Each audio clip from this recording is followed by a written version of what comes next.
আসসালামু আলাইকুম রহমতুল্লাহ। সবাই মনে হয় উত্তর দেন না। সবাই উত্তর দিলে সামিয়ানা ছিঁড়ে যাওয়ার কথা ছিল, ঠিক না বে ঠিক? কারণ পাইক গাছার মানুষের আর কিছুর জোর না থাকুক, ইমানের জোর তো আছে, ঠিক না বে ঠিক? আসসালামু আলাইকুম রহমতুল্লাহ। এবার বোঝা গেছে পাইক গাছা সগৌরবে দাঁড়াইতে হবে, সুন্দরবনের অঞ্চল। আমরা আলোচনা শুরু করার পরে আর কেউ কোনো গুতাগুতি এটা বলেন এটা বলেন না, এটা করেন এটা করেন না, এগুলো কেউ বলতে পারবেন না। একেবারে ঘড়ি ধরে 12টা পর্যন্ত ইনশাআল্লাহ। ইন্নাল হামদালিল্লাহি নাহমাদুহু ওয়া নাস্তাঈনুহু ওয়া নাস্তাগফিরুহু ওয়া নু'মিনু বিহি ওয়া নাতাওয়াক্কালু আলাইহি ওয়া নাউযু বিল্লাহি মিন শুরুরি আনফুসিনা ওয়া মিন সাইয়্যাতি আ'মালিনা মান ইয়াহদিহিল্লাহু ফালা মুদিল্লা লাহু ওয়া মান ইউদ্লিলহু ফালা হাদিয়া লাহু ওয়া নাশহাদু আন লা ইলাহা إلا الله ونشهد أن سيدنا محمدا عبده ورسوله الذي أرسله بالحق بشيرا ونذيرا وداعيا إلى الله بإذنه وسراجا منيرا فقد قال الله تعالى في كلامه المجيد والفرقانه الحميد সবাই পড়েন আউযু বিল্লাহি মিনাশ শাইতানির রাজীম বিসমিল্লাহির রাহমানির রাহিম মিনহা خلقناكم وفيها نعيدكم ومنها نخرجكم تارة أخرى وقال الله تعالى في شان حبيبي إن الله وملائكته يصلون على النبي يا أيها الذين آمنوا صلوا عليه وسلموا تسليما اللهم صل على سيدنا مولانا محمد وعلى آل سيدنا নবীর নামে দুরূদ শরীফ পড়িবে যে জন তার জন্য যে হারাম হবে জাহান্নামের আগুন আল্লাহুম্মা সাল্লি আলা সাইয়্যিদিনা মাওলানা মুহাম্মদ ওয়া আলা আলি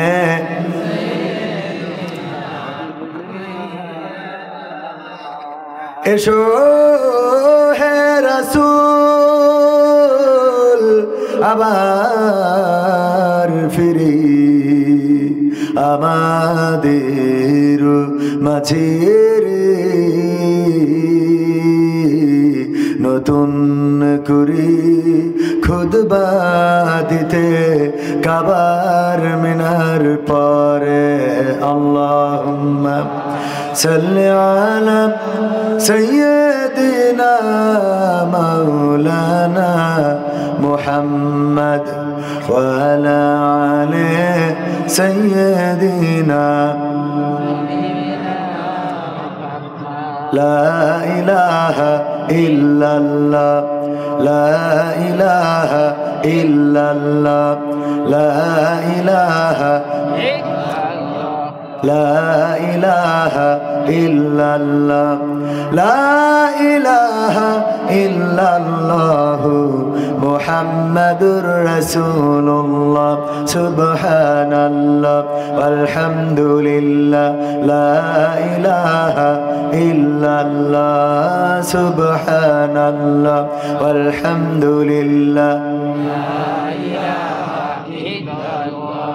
লা ইলাহা ইল্লাল্লাহ মুহাম্মাদুর রাসূলুল্লাহ সাল্লাল্লাহু দাড়িতে সুন্নাত টুপিতে সুন্নাত পোশাকেও সুন্নাত আসি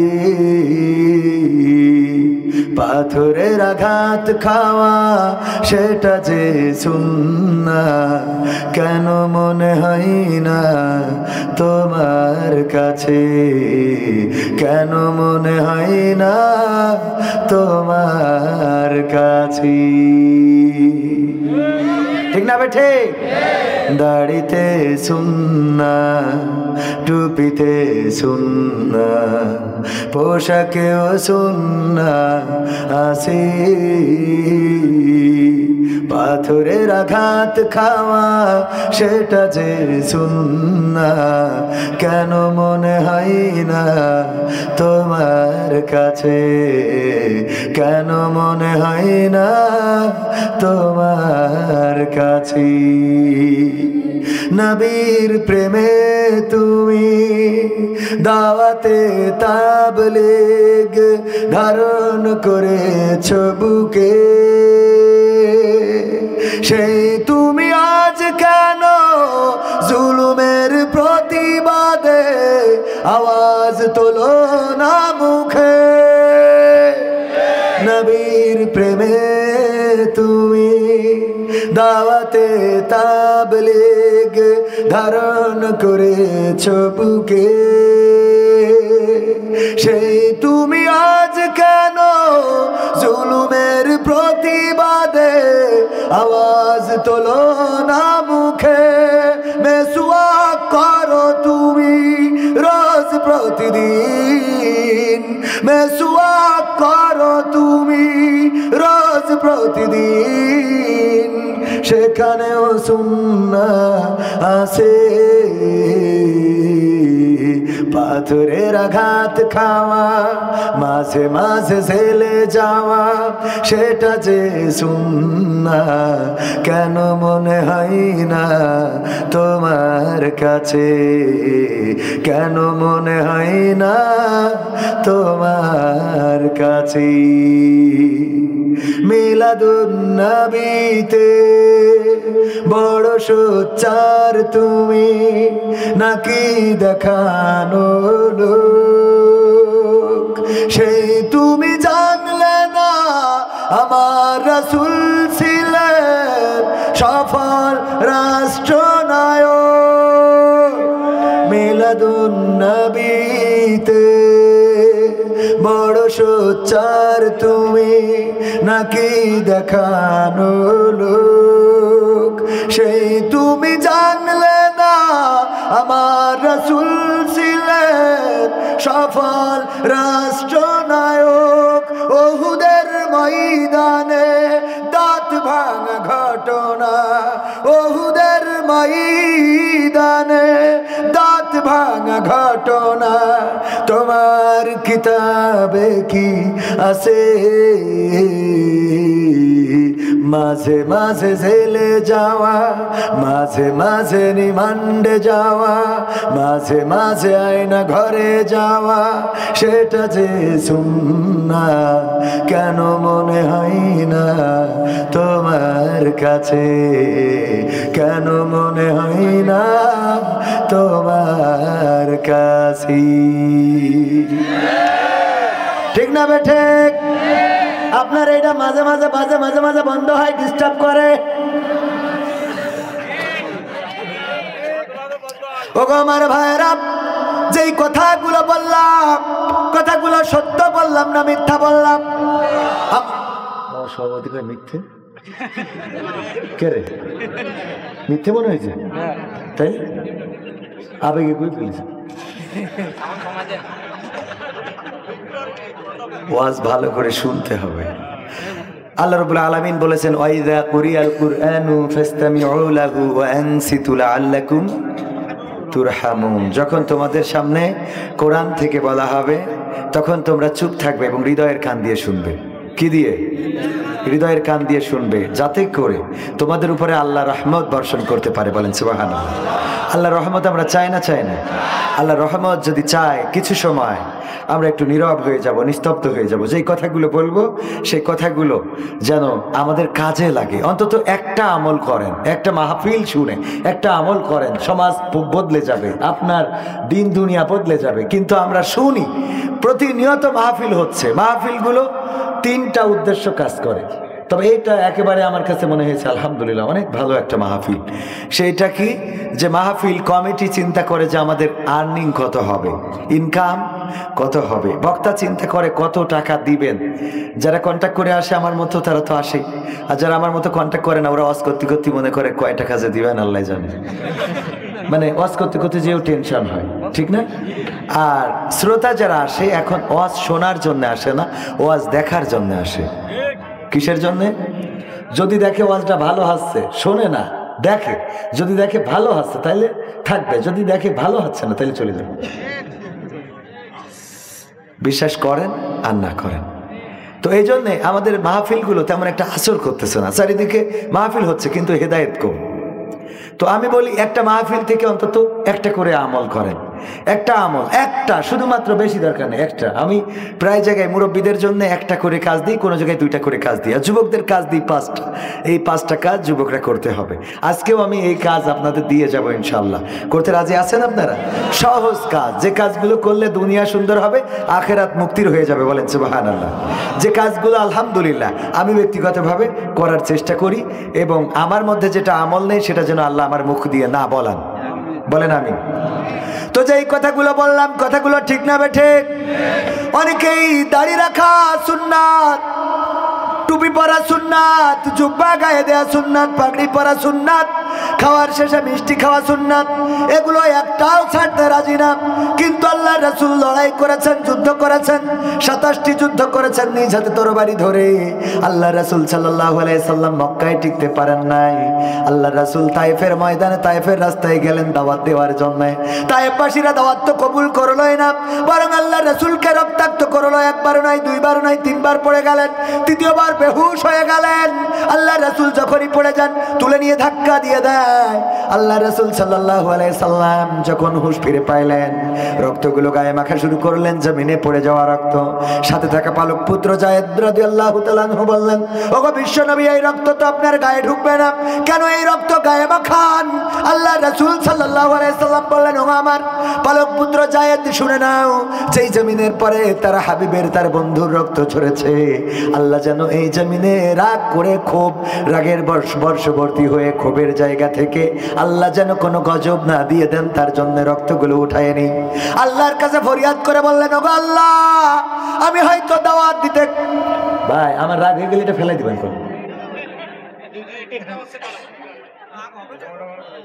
বাবারে রাগ হবে কেন, এটা তো বোঝেন না।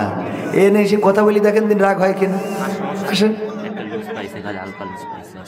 হালকা লুজতে একবার ঠিক করেন তো 3 বার করছেন কেন?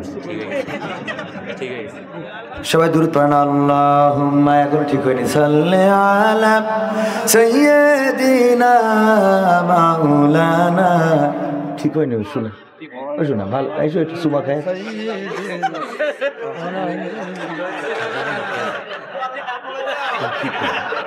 এটা একটু ঠিক করে, আমার কষ্ট হচ্ছে শুনে। আল্লাহ কবুল করুন, বলে না আমি। বাবারে কি করবো, রাগ করলেও আপনারা মন খারাপ করেন তো চুমো খেলাম। এরপরেও যদি বলেন না এটাও ভুল, তো যাবো কোন দিকে?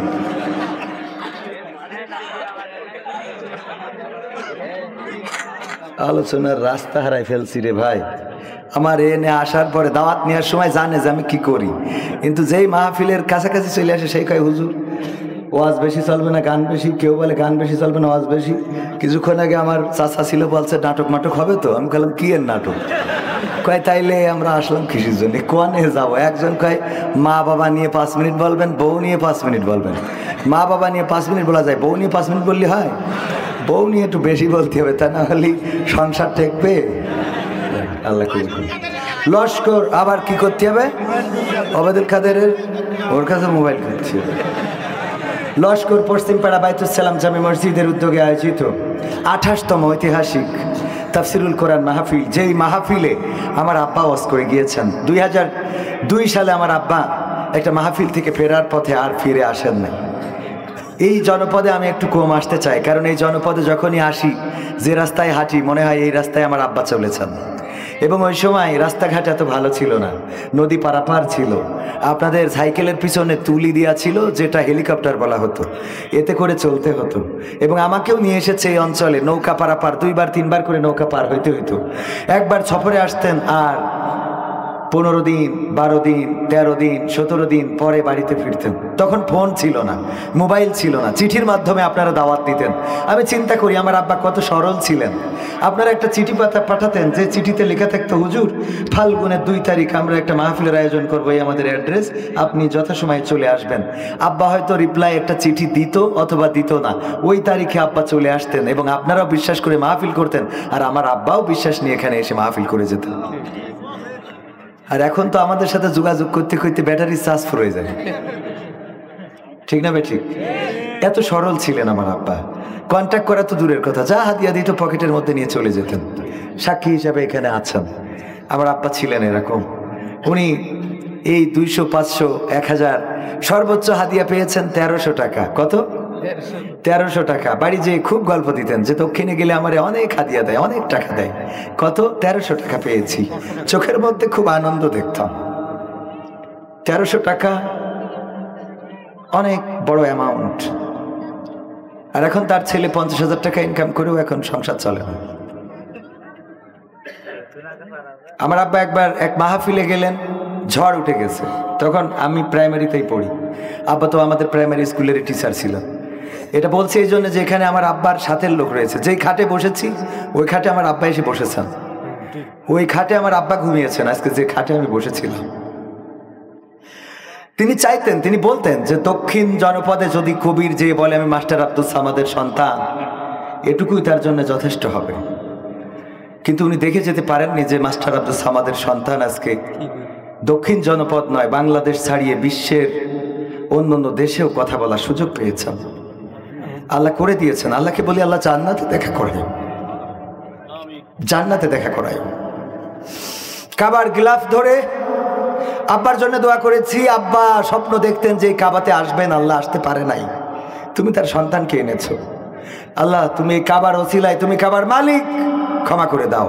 আমি আমার 2 সন্তানকে এবার নিয়ে গিয়েছিলাম পরিবার সহ, তাদেরকে বললাম আমি কাবার গ্লাভ ধরে কাবার মালিককে বলেছি আমার আব্বাকে যেন ক্ষমা করে দেয়। আমি যেদিন থাকবো না সেদিন তোমরা এসে কাবার মালিকের কাছে বলবো আব্বাকে ক্ষমা করে দাও। আল্লাহ বললেন, ইয়া আইয়ুহাল্লাযীনা আমানু কু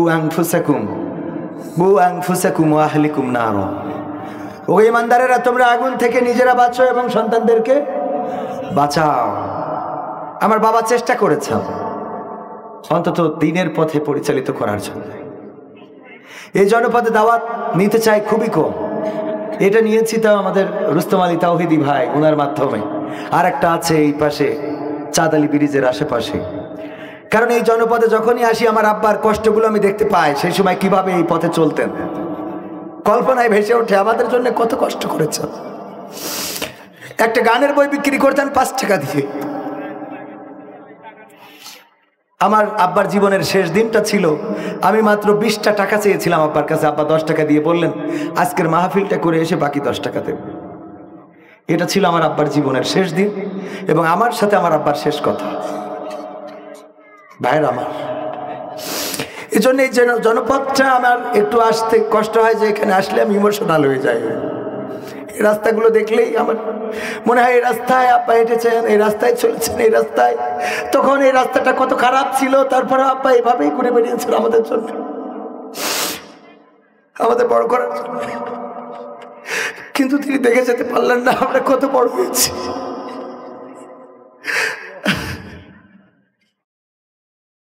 সবচেয়ে বেশি খুশি ছিলে তুমি বাবা, কখনো ভাবিনি আমি আমাকে কাঁদিয়ে তুমি এত সকালেই চলে যাবা।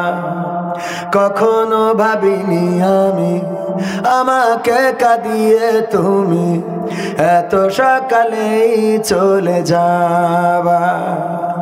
হাত ধরে তুমি হাঁটতে শিখাতে, ব্যথা পেলে আমি বুকে তুলে নিতে। হাত ধরে তুমি হাঁটতে শিখাতে, ব্যথা পেলে আমি বুকে তুলে নিতে।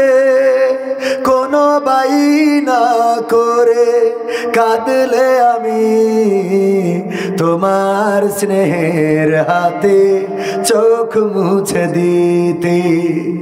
আজ তুমি নেই তাই নীরবে কেঁদে যাই, আজ তুমি নেই তাই নীরবে কেঁদে যাই। তোমার স্মৃতি শুধু মনে পড়ে বাবা, কখনো ভাবিনি আমি আমাকে কাঁদিয়ে তুমি এত সকালেই চলে যাবা। তুমি তো ছিলে বাবা বটেরই ছায়া, আদর সোহাগ দিতে করতে মায়া। তুমি তো ছিলে বাবা বটেরই ছায়া, আদর সোহাগ দিতে করতে মায়া। তোমারই সম্পদ নষ্ট করেছি কত, কখনো বলনি তুমি আমি অপায়া। আজ তুমি দূরে দূর বহু দূরে, আজ তুমি দূরে দূর বহু দূরে। কেমন আছো তা জানি না বাবা, কখনো ভাবিনি আমি আমাকে কাঁদিয়ে তুমি এত সকালেই চলে যাবা। আমার জন্মদিনে সবচেয়ে বেশি খুশি ছিলে তুমি বাবা, কখনো ভাবিনি আমি আমাকে কাঁদিয়ে তুমি এত সকালেই চলে যাবা। বাবা গো বাবা, বাবা গো ও বাবা। গানটা লিখেছিলাম আমার সন্তান জন্মের পরে, কারণ আমার সন্তান জন্মের সময় বুঝেছিলাম একজন বাবা কত আনন্দিত হয়, একজন বাবা সন্তান হওয়ার আনন্দটা কিভাবে উপভোগ করে এটা বাবা হওয়ার পরে বুঝেছি। মাঝে মাঝে নিজের সন্তানকে আদর করার সময় বাবার স্মৃতি মনে পড়ে। ভাইরা আমার, যাদের বাবা আছে দয়া করে বাবাকে কষ্ট দিবেন না, মনে থাকবে। মাকে কষ্ট দিবেন না, এই সম্পদ হারিয়ে গেলে আর পৃথিবীতে তল্লাশি করে খুঁজে পাবেন না, এই জমিনে খুঁজে পাবেন না। কি হারালেন এটা হারানোর পরে বুঝবেন, কি আছে এটা থাকতে বুঝবেন না। যেই বাড়িতে পেয়ারা হয়, যেই বাড়িতে বড়ই হয়, সেই বাড়িতে দেখবেন পেয়ারা বড়ইয়ের কদর কম। যাদের বাড়িতে পেয়ারা বড়ই নাই তারাই জানে যে এটা টিকে কিনে খাইতে গেলে কয় টাকা খরচ হয়, ঠিক না ভাই? ঠিক। তো যাদের বাবা আছে তারা হয়তো বুঝবেন না, আমাদের যাদের বাবা নাই তারা বুঝবো। যাই হোক, বাবার স্মৃতিচারণ করাটাই মাহফিলে ঠিক না, এটা উচিত হয়নি, কারণ আপনারা টাকা দেয়নি, আমার আব্বার কথা বলবো কেন, এটা তো ঠিক। লস্কর পশ্চিমপাড়া বাইতুল সালাম জামে মসজিদের উদ্যোগে আয়োজিত 28তম তাফসীরুল কোরআন মাহফিলের শ্রদ্ধাভাজন সভাপতি জনাব আলহাজ মোহাম্মদ নজরুল ইসলাম সর্দার সাহেব, লস্কর বাইতুল সালাম জামে মসজিদের শ্রদ্ধাভাজন সভাপতি। আলোচনা করেছেন জনাব মাওলানা কামরুল ইসলাম সাহেব, হযরত মাওলানা আমিনুর রহমান সিরাজি উস্তাদজি। এছাড়া আলোচনা করেছেন আজকের মাহফিলে, উনি আমার পরে উঠলে ভালো হতো, দূর থেকে এসেছেন বিশিষ্ট ইসলামী চিন্তাবিদ, আন্তর্জাতিক খ্যাতি সম্পন্ন মুফাসসিরে কোরআন হযরত মাওলানা মুফতি সিফাত জামিল সাহেব দামাত বরকাতুহুম। এছাড়া ডানে বামে আরও গণ্যমান্য ব্যক্তিবর্গ আছেন। আমার সামনে উপবিষ্ট দিনদারি মান্দারা মুসলমান ভাই বাবাজিরা, পর্দার অন্তরালে মহিলা প্যান্ডেল লাভ করে দিয়ে ছাপিয়ে গিয়েছে আমার মা বোনেরা, এবং আমি শুনেছি এই জায়গার মাহফিলে হিন্দুরাও সহযোগিতা করেন, এমনকি পার্কিংয়ের দায়িত্বেও থাকে হিন্দুরা। তো হিন্দু ভাইরাও যারা রয়েছেন তাদেরকেও আমরা শুভেচ্ছা জানাচ্ছি, সালাম জানাচ্ছি আমার সকল মুসলিম নরনারীদেরকে। আসসালামু আলাইকুম ওয়া রাহমাতুল্লাহি ওয়া বারাকাতুহু। আমরা আল্লাহর শুকরিয়া আদায় করি যে মহান রব দয়া করে মায়া করে আমাদেরকে মানুষ হিসাবে সৃষ্টি করেছেন। আল্লাহ চাইলে অন্য কোনো প্রাণী করে আমাদেরকে পাঠাতে পারতেন। অন্য কোনো প্রাণী করলে আমাদের মশা বানাইলে একটা থাপ্পড়ে শেষ হয়ে যেতাম। যদি আমাদেরকে মাছি বানাতো তাহলে বাড়ুনির আঘাত খেয়ে বা ঝাড়ুর আঘাত খেয়ে পৃথিবী থেকে বিদায় নিতে হতো। এমনকি আমি বলি পৃথিবীর প্রতিটা প্রাণীকে আল্লাহ এক একটা সফটওয়্যার দিয়ে তৈরি করে দিয়েছেন। যেমন উদাহরণ দিতে যেয়ে বলি, শিয়ালের কথা চিন্তা করেন। এই শিয়াল তারা মুরগি ধরুক আর না ধরুক, ইমানদার আল্লাহওয়ালা শিয়ালও যদি হয় তাও দিনের আলোতে বের হয় না, কারণ তার সফটওয়্যার হলো যে দিনের আলোতে বের হওয়া যাবে না। ওর আল্লাহ সফটওয়্যারই দিয়েছে, তুই রাত্রে বের হবি, হুক্কা হুয়া করবি, যার বাড়ি পাবি সুযোগ পাবি মুরগি ধরে খাবি। ওদের বাচ্চারা কোনোদিন ওদের আব্বাকে বলিনি, আব্বা তোমরা তো মুরগি চুরি করো, আমরা তো করি না, তা আমরা বের হই বলেছে কোনোদিন? কারণ কি আল্লাহ ওদের একটা সফটওয়্যার দিয়ে দিয়েছে, যে সফটওয়্যারের বাইরে ওরা যাইতে পারে না। আর আল্লাহ মানুষকে যে সফটওয়্যার দিয়েছে এই সফটওয়্যারটা হলো স্বাধীন সফটওয়্যার। আপনি চাইলে আল্লাহর পথে চলতে পারেন, চাইলে শয়তানের পথে চলতে পারেন। ডিসিশন আপনার, আপনি কোন পথে চলবেন। এই সিদ্ধান্ত নেওয়ার তৌফিক দিয়েছেন কে? আল্লাহ। শুধুমাত্র মানুষকে, অন্য সব প্রাণীকে, সুন্দরবনে বাঘ বসবাস করে, ও কোনোদিনও লোকালয়ে হয়তো ভুলক্রমে ক্ষুধার তাড়নায় মাঝে মাঝে পথ ভুলে আসলেও বাঙালি কি জিনিস এটা বুঝতে পারে, ঠিক না ভাই? ঠিক, মানে আওয়ামী লীগরাও এরম পিটায় না, ঠিক বললাম তো? তো এই যে অবস্থা করে, তো ভুল করে এসে বুঝতে পারে যে আজকে নদী পার হয়ে কেন এপারে আসলাম। ওদের সফটওয়্যারের মধ্যে এটা নাই, ভুল করে এসে পড়ে। এইভাবে এক একটা প্রাণীর এক একটা সফটওয়্যার আল্লাহ লোড করে দিয়েছে, কিন্তু মানুষকে দিয়েছে যা মনে চাই তাই করো। খাইতে চাইলে খাইতে পারো, রোজা রাখতে চাইলে রোজা রাখতে পারো, মসজিদে চাইলে যাইতে পারো, মন্দিরে যাইতে পারো, নামাজ চাইলে পড়তে পারো, না চাইলে না পড়তে পারো। যদি চাও ধানমন্ডি 32 দিয়ে ঘর ভাঙতে পারো, যদি চাও প্রতিবাদে দাঁড়াইতে পারো। ভেঙেছেন ঘর? ভাঙেন না। ঘর পুরানো এখন একটা ট্রেন্ডে রূপান্তরিত হয়েছে, এটা কিন্তু ভালো লক্ষণ নয়, মাথায় রাখবেন। আজকেও কাফি অনলাইন অ্যাক্টিভিটিস উনি খুবই সচেতনমূলক ভিডিও করতেন। আগে বলতো যে আমি কাউকে পা চাটতে আসি নাই, কারো পা চাটতে আসি নাই, পয়েন্টে আসেন কথা বলি। শুনেছেন না আপনারা?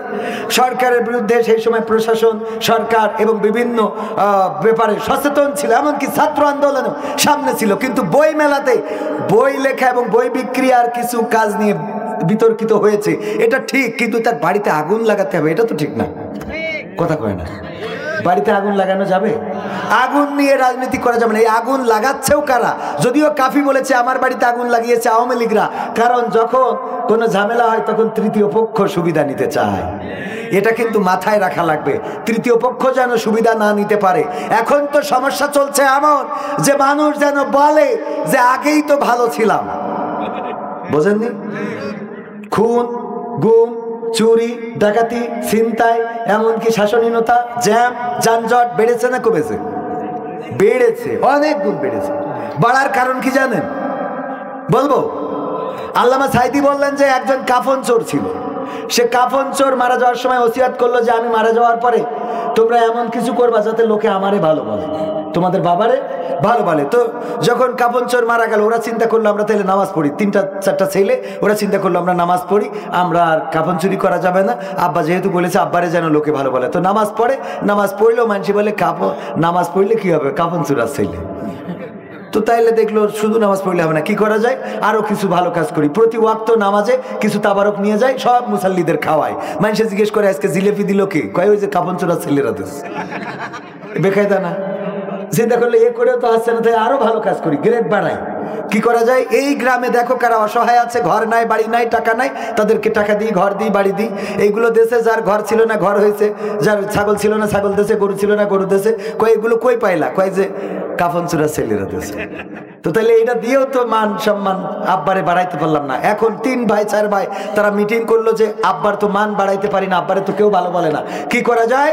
আমরা তাহলে আবার কাফন চুরিতে ফিরে যাব। কাফন চুরি করে মানুষে বলে যে ওর বাপও কাফন চুরি করতো, এও কাফন চুরি করে। চাইলে কি আব্বার দাম বাড়লো? এরপরে বুদ্ধি করলো থাক দরকার নাই, এইবার আমরা এক কাজ করা যায়, কাফন তো চুরি করব, ওই লাস্টারে তুলে পাশায় একটা বাঁশ ভরিয়ে পাইক গাছার 0 পয়েন্টে টেঙায় রাখবো। যখন এই কাজ করা শুরু করলো, কাফন তো চুরি করে করে লাস্টারে উঠায় বাঁশ একটা ভরে পাইক গাছার 0 পয়েন্টে ওই রাত্রের মধ্যে টেঙায় রাখে। মানুষে কয় এদের থেকে তো এদের বাপ ভালো ছিল, কারণ সে তো খালি কাফন চুরি করতো, আর এরা তো ডাইরেক্ট লাস্টারে তুলে বাঁশ ভরে টানায় রাখে। তো বাংলাদেশে চুরি খুন গুম ছিনতাই রাহাজানি অনেক কিছু বেড়ে যাওয়ার পিছনের কারণ ইতিমধ্যে ফাঁস হয়ে গেছে। ওই যে মেয়র জাহাঙ্গীর বলেছে দিনের ঢাকাতে যদি আমরা বেড়াতে না পারি রাতের ঢাকাতে কাউকে ঘুমাতে দেব না, বলেছে না বলে না? সুতরাং তারা রাতের ঢাকাতে ঘুমাতে দিতে চায় না, জনগণকে সুখে থাকতে দিতে চায় না, জনগণকে এমন অনিষ্ট করতে চায় এই জনগণ যেন বলতে বাধ্য হয় এর থেকে আগেই তো ভালো ছিলাম। ঠিক না বেঠে? কথা কি বোঝা গেছে? সুতরাং এটা থেকে আমাদের সচেতন থাকার দরকার আছে না নাই? রাত্রে যদি গ্রামে কেউ ঢোকে অন্তত একটু রাত জেগে পাহারা দিতে হবে, কারণ প্রশাসনেও বেনজির সাহেব বলেছে যে অন্তত 90% লোক রয়েছে এখনো প্রশাসনে তাদের প্রেতাত্মা, যারা দেখার পরেও চোখ বন্ধ করে থাকে।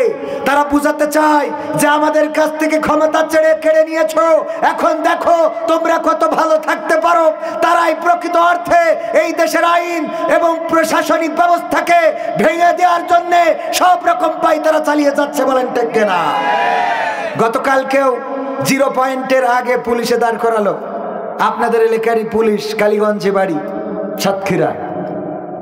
আমাকে চেনার পরে বললো কবির ভাই আপনার ভিডিও দেখি, ভাই আলোচনা তো করেন, নাটক করেন, সচেতনমূলক ভিডিও করেন, আপনার কাছে একটা অনুরোধ। কি? পুলিশের ভাবমূর্তি যেন উজ্জ্বল হয় এবং পুলিশের প্রতি মানুষের যেন নেগেটিভ ধারণা না থাকে, এ ব্যাপারে একটু ভিডিও বানাবেন বা এ ব্যাপারে একটু নসিহা করবেন। বললাম নসিহা যে করবো সেই কাজটা তো করবেন, কথা কয় না? সেই কাজটা আগে করেন। আপনারা যা করেছেন এই নসিহা করলে তো স্টেজ থেকে আমারই নামাই দেবে, কারণ আপনাদের হাতে এখনো রক্তের দাগ লেগে আছে। যেই মানুষদের সম্মান ছিল আকাশচুম্বী, যাদের ব্যাপারে আল্লাহর রাসূল বলেছেন ওগো আমার সাহাবীরা শুনে নাও, এই আসমানে যতগুলো তারকারাজি রয়েছে তার মধ্যে চাঁদের যেমন মূল্য আমার উম্মতদের মধ্যে আলেমদের তেমন মূল্য। সেই আলেমদের হাতে হাত কড়া পরিয়েছেন, সেই আলেমদেরকে জেলে ভরেছেন, সেই আলেমদেরকে রিমান্ডে নিয়ে নির্যাতন করেছেন। এখানেই ক্ষান্ত হন নাই। তাওহীদি জনতা হৃদয়ের স্পন্দন ইসলামী আন্দোলনের নেতা কর্মীদেরকে ফাঁসির কাস্টে ঝুলিয়ে এই জমিন থেকে চিরতরে বিদায় করে দিয়েছেন। আপনারা তো তারা যারা মামুনুল হকের মতো সোজা মানুষটাকে কুজা করে ফেলেছেন, আমির হামজাকে কারাগারে ভরেছেন, সাইদির হাতে হাত কড়া পরিয়েছেন, সমস্ত দাড়িওয়ালা টুপিওয়ালারা ছিল আপনাদের চক্ষুশূল। আপনাদের এই ইমেজটা যদি উদ্ধার করতে হয় এই আলেমদের নিরাপত্তার ব্যবস্থাকে করতে হবে, ঠিক না বেঠে? এখনো সুযোগ খোঁজে যে 90% এখনো আমাদের সামনে দাঁড়াবে। তারা টেনশনের কোনো কারণ নাই, কারণ এতদিন সরকার বলেছিল খাও আমার গাও আমার, খেয়েছে আর গেয়েছে। একজন এমপি মন্ত্রীর থেকে থানার ওসির দাম বেশি ছিল। আমি বলেছি কোন পুলিশ, বিডিআর, বিজিবি, আর্মি তারা জনগণের ঊর্ধ্বে নয়, কারণ এই জনগণের ট্যাক্সের টাকায় তাদের বউয়ের লিপস্টিকের টাকা হয়, এই জনগণের ট্যাক্সের টাকায় তাদের বউয়ের ব্লাউজ, এই জনগণের ট্যাক্সের টাকায় তাদের বউয়ের শাড়ি সায়া, এই জনগণের ট্যাক্সের টাকায় তাদের সন্তানের পায়ের কেটস, এই জনগণের ট্যাক্সের টাকায় তাদের সন্তানের স্কুল ড্রেস, এই জনগণের ট্যাক্সের টাকায় তাদের বাবার ঔষধ, এই জনগণের ট্যাক্সের টাকায় তাদের মায়ের শাড়ি। আবার তারা আমাদের ট্যাক্সের টাকায় কেনা বন্দুক আর তার গুলি আমাদেরকে উপহার দেয়, বলেন ঠিক কিনা? আর জনগণের বুকে যদি গুলি চালানো হয়, অন্যায় ভাবে যদি গ্রেফতার করা হয়, আল্লাহর কসম করে বলি বাংলার তাওহীদি জনতা আবারও রাস্তায় নামবে, রক্ত লাগে রক্ত দেবে, কিন্তু জনগণের সেবক যারা তাদেরকে জনগণের সেবা করতে বাধ্য করবে। জনগণের সেবায় নিয়োজিত থাকতে হবে। সিঙ্গাপুর যাওয়ার পরে ওখানে যে শুনলাম পুলিশ জনগণকে স্যার বলে। পুলিশ জনগণকে কি বলে? আর আমাদের দেশে পুলিশকে স্যার না বললে ওনার মাইন্ডে লেগে যায়। এখন থেকে কোন পুলিশ, কোন ট্রাফিক বা এই আইন প্রশাসনের যারা নৈতিক দায়িত্ব যদি পালন না করে তাইলে 999-999 ফোন দেবেন। এরপরেও যদি অসহযোগিতা করে, বৈষম্য বিরোধী ছাত্র আন্দোলন আছে না নাই? জানিয়ে দেবেন যে এই লোকটারে ফোন দিছিলাম, সহযোগিতা করে নাই। কারণ আইনের কাজ যদি আইন না করে, তখন আইনের কাজ করার জন্য বাংলাদেশের জনগণ আছে। কারণ জনগণের জন্যই আইন, আইনের জন্য জনগণ না। ঠিক না বেটা? আমাদের জন্য যে আইন প্রয়োজন, সেই আইন আমাদের জন্য করতে হবে। আইন করেছে, সেই আইনে আমাদের চলতে হবে। আমরা মানুষ, এইটা আমাদের জন্য প্রযোজ্য না। ঠিক না ঠিক? আমাদের যদি এখন সরকার আইন করে বাংলাদেশের জনগণ ভাত খাওয়া যাবে না, রাসূলের সুন্নাহ, খুরমা খেয়ে দিন কাটাইতে হবে, মানবো আমরা? না, আমাদের মোটে দিন চলে না, বিড়ি খাওয়ার টাকা নেই, খুরমা কিনবো কোন থেকে? বোঝেননি? তাহলে ওই আইন কি মানা যাবে? ওটা সৌদি আরবে যেই করেন। আমাদের ভাত না খেলে হয় না। আমাদের ভাত খাওয়ার নিশায় এমন, ডাক্তার বললো যে আপনার তো বেকায়দা অবস্থা, শরীরের বুড়ি তো চাল কুমড়া হয়ে গেছে, তো আপনি সকালে একটা রুটি খাবেন, দুপুরে 2টা, রাত্রি 2টা। কয় স্যার ভাত খাওয়ার আগে খাবো না পরে খাবো? মানে ভাত খাইতেই হবে। আর আমারও আসলে একটা সত্য বলতে, রুটি খাওয়ার পরেও মনে হয় এখনো খাইনি। ভাত না খাওয়া পর্যন্ত মনে হয় এখনো দুপুরের খাওয়া হয়নি, রাত্রের খাওয়া হয়নি। এটা এরকম আপনাদের মনে হয় কি? মনে হয় আমাদের ভাত না খেলে চলে। এখন আইন যদি করে যে ভাত এখন তো খাওয়া যাবে না, বিড়ি খেয়ে দিন কাটাইতে হবে, মানবো আমরা? হ্যাঁ, এটা মানবো না। তো আইন আমাদের এটা মাথায় রাখতে হবে। আপনারা যা ইচ্ছা তাই করবেন, এটা হতে দেয়া হবে, এটা হতে দেয়া হবে না। বাংলাদেশ বদলে দেয়া হবে। তাওহীদি জনতা নিয়ে উপদেষ্টা কথা বলেছিল, আজকে বলেছে তাওহীদি জনতাকে আমি হুমকি দিই নাই, বরং সাবধান করেছি। কি বলেছে? সাবধান। কথা ভালো করে বলা শিখতে হবে, কারণ তাওহীদি জনতাকে খেপিয়ে তুললে হবে না। তসলিমা নাসরিনের বই এই সময়ে 21-এর বই মেলায় বিক্রি হবে, এটা বাংলাদেশের তাওহীদি জনতা মানবে না।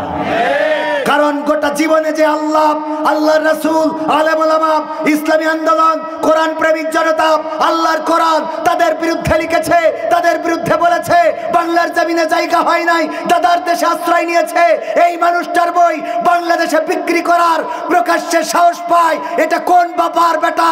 তার দৃষ্টান্তমূলক শাস্তি না দিলে তাওহীদি জনতা ঠান্ডা হবে না।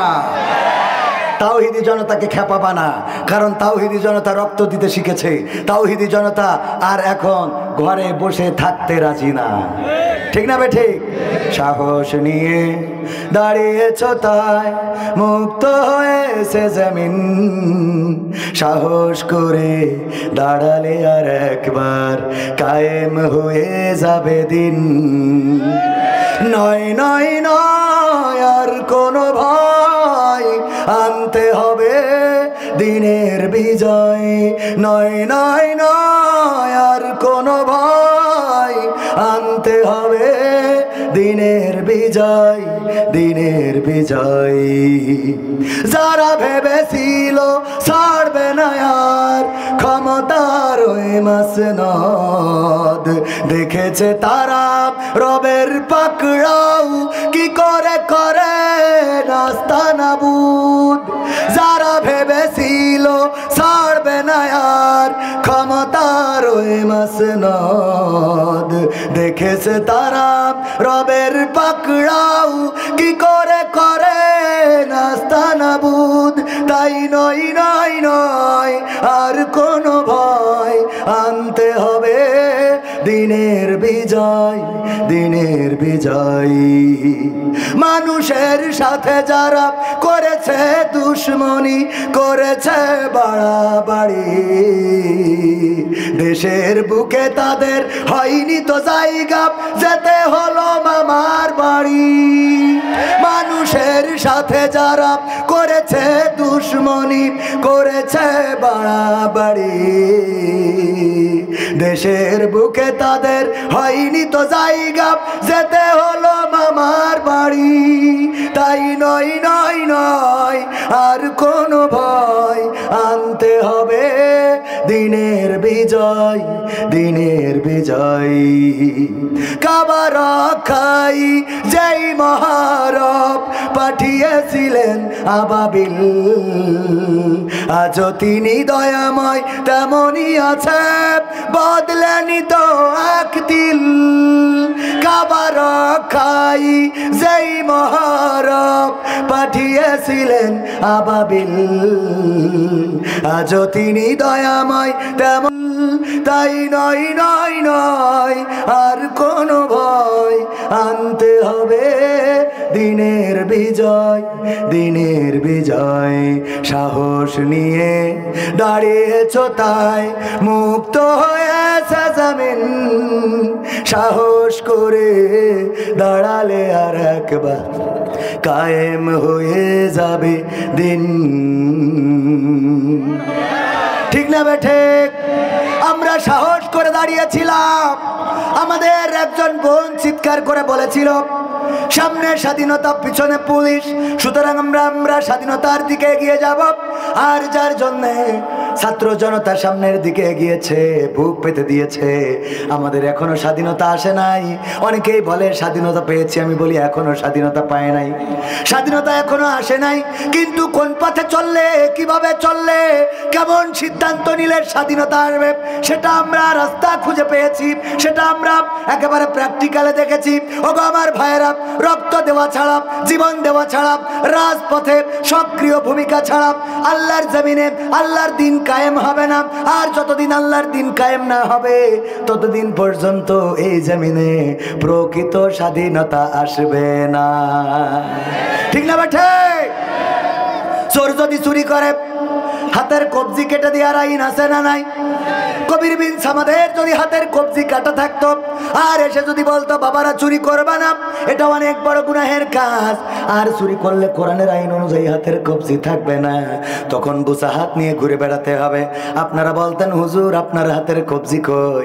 আমি বলতাম আমার আব্বা আখ লাগাইলো, কুইশাল গেন্ডারি, আমি ওই আখ মাড়াই করা মেশিনের মধ্যে আখ ঢুকাচ্ছিলাম, হঠাৎ করে একটু ঘুম এসে হাতটা ঢুকে গেছিল। 250 বেড যশোরে নেওয়ার পরে ডাক্তার ঘেসাং করে কেটে দিয়েছে। আপনারা বলতেন হুজুর যাই বলেন তাই বলেন, এ বলে লাভ নাই, কারণ বোঝা হয়ে গেছে আপনি যশোরের চোর ছিলেন। ঠিক না বেঠে? আমার চাচা যান যদি হাতের কবজি না থাকতো আপনারা বলতেন চোর একটা বসে আছে। ঠিক না বেঠি? চেয়ারম্যান মেম্বার চুরি করে না করে না? চুরি করে মানে কি? শালীর নামে বিধবা ভাতার কার্ড। জিজ্ঞাসা করা হলো শালীর নামে কার্ড কেন? কয় বিধবা ভাতার উদ্দেশ্যে এসেছে এই কার্ডগুলো তাই দিয়েছি। কয় তোমার শালী কি? কয় বিধবা। কি করি বিধবা? কয় ওর স্বামী নেই। স্বামী নেই কেন? কয় বিয়ে হয়নি। বিয়ে হয়নি তাই স্বামী নেই, তাই শালী বিধবা। এই অবস্থা করেছে। ওগো আমার ভাইয়েরা, এই জন্যে চুরি যারা করবে তাদের হাতের কবজি থাকবে না। এই জন্যে কোরআনের আইন ওরা চায় না চুরি করে করে বেগম পাড়ার কানাডায় বাড়ি আছে না নাই? চুরি করে ছেলে পড়ায় আমেরিকায়, মেয়ে পড়ে লন্ডনে, কিছু হইলেই চিকিৎসা নিতে যায় সিঙ্গাপুরে, আর পিকনিক করতে যায় থাইল্যান্ডে, টাকা রাখে সুইজারল্যান্ডে, আর আপনার বুর্জ খলিফায় রয়েছে তার ফ্ল্যাট। এত কিছু থাকার পরে আমাদের রমজানের মাস আসলে বলে ওগো আমাদের ভাইয়েরা তোমরা বড়ই দিয়ে আর পেয়ারা দিয়ে ইফতারি করবা। ঠিক না বেঠে?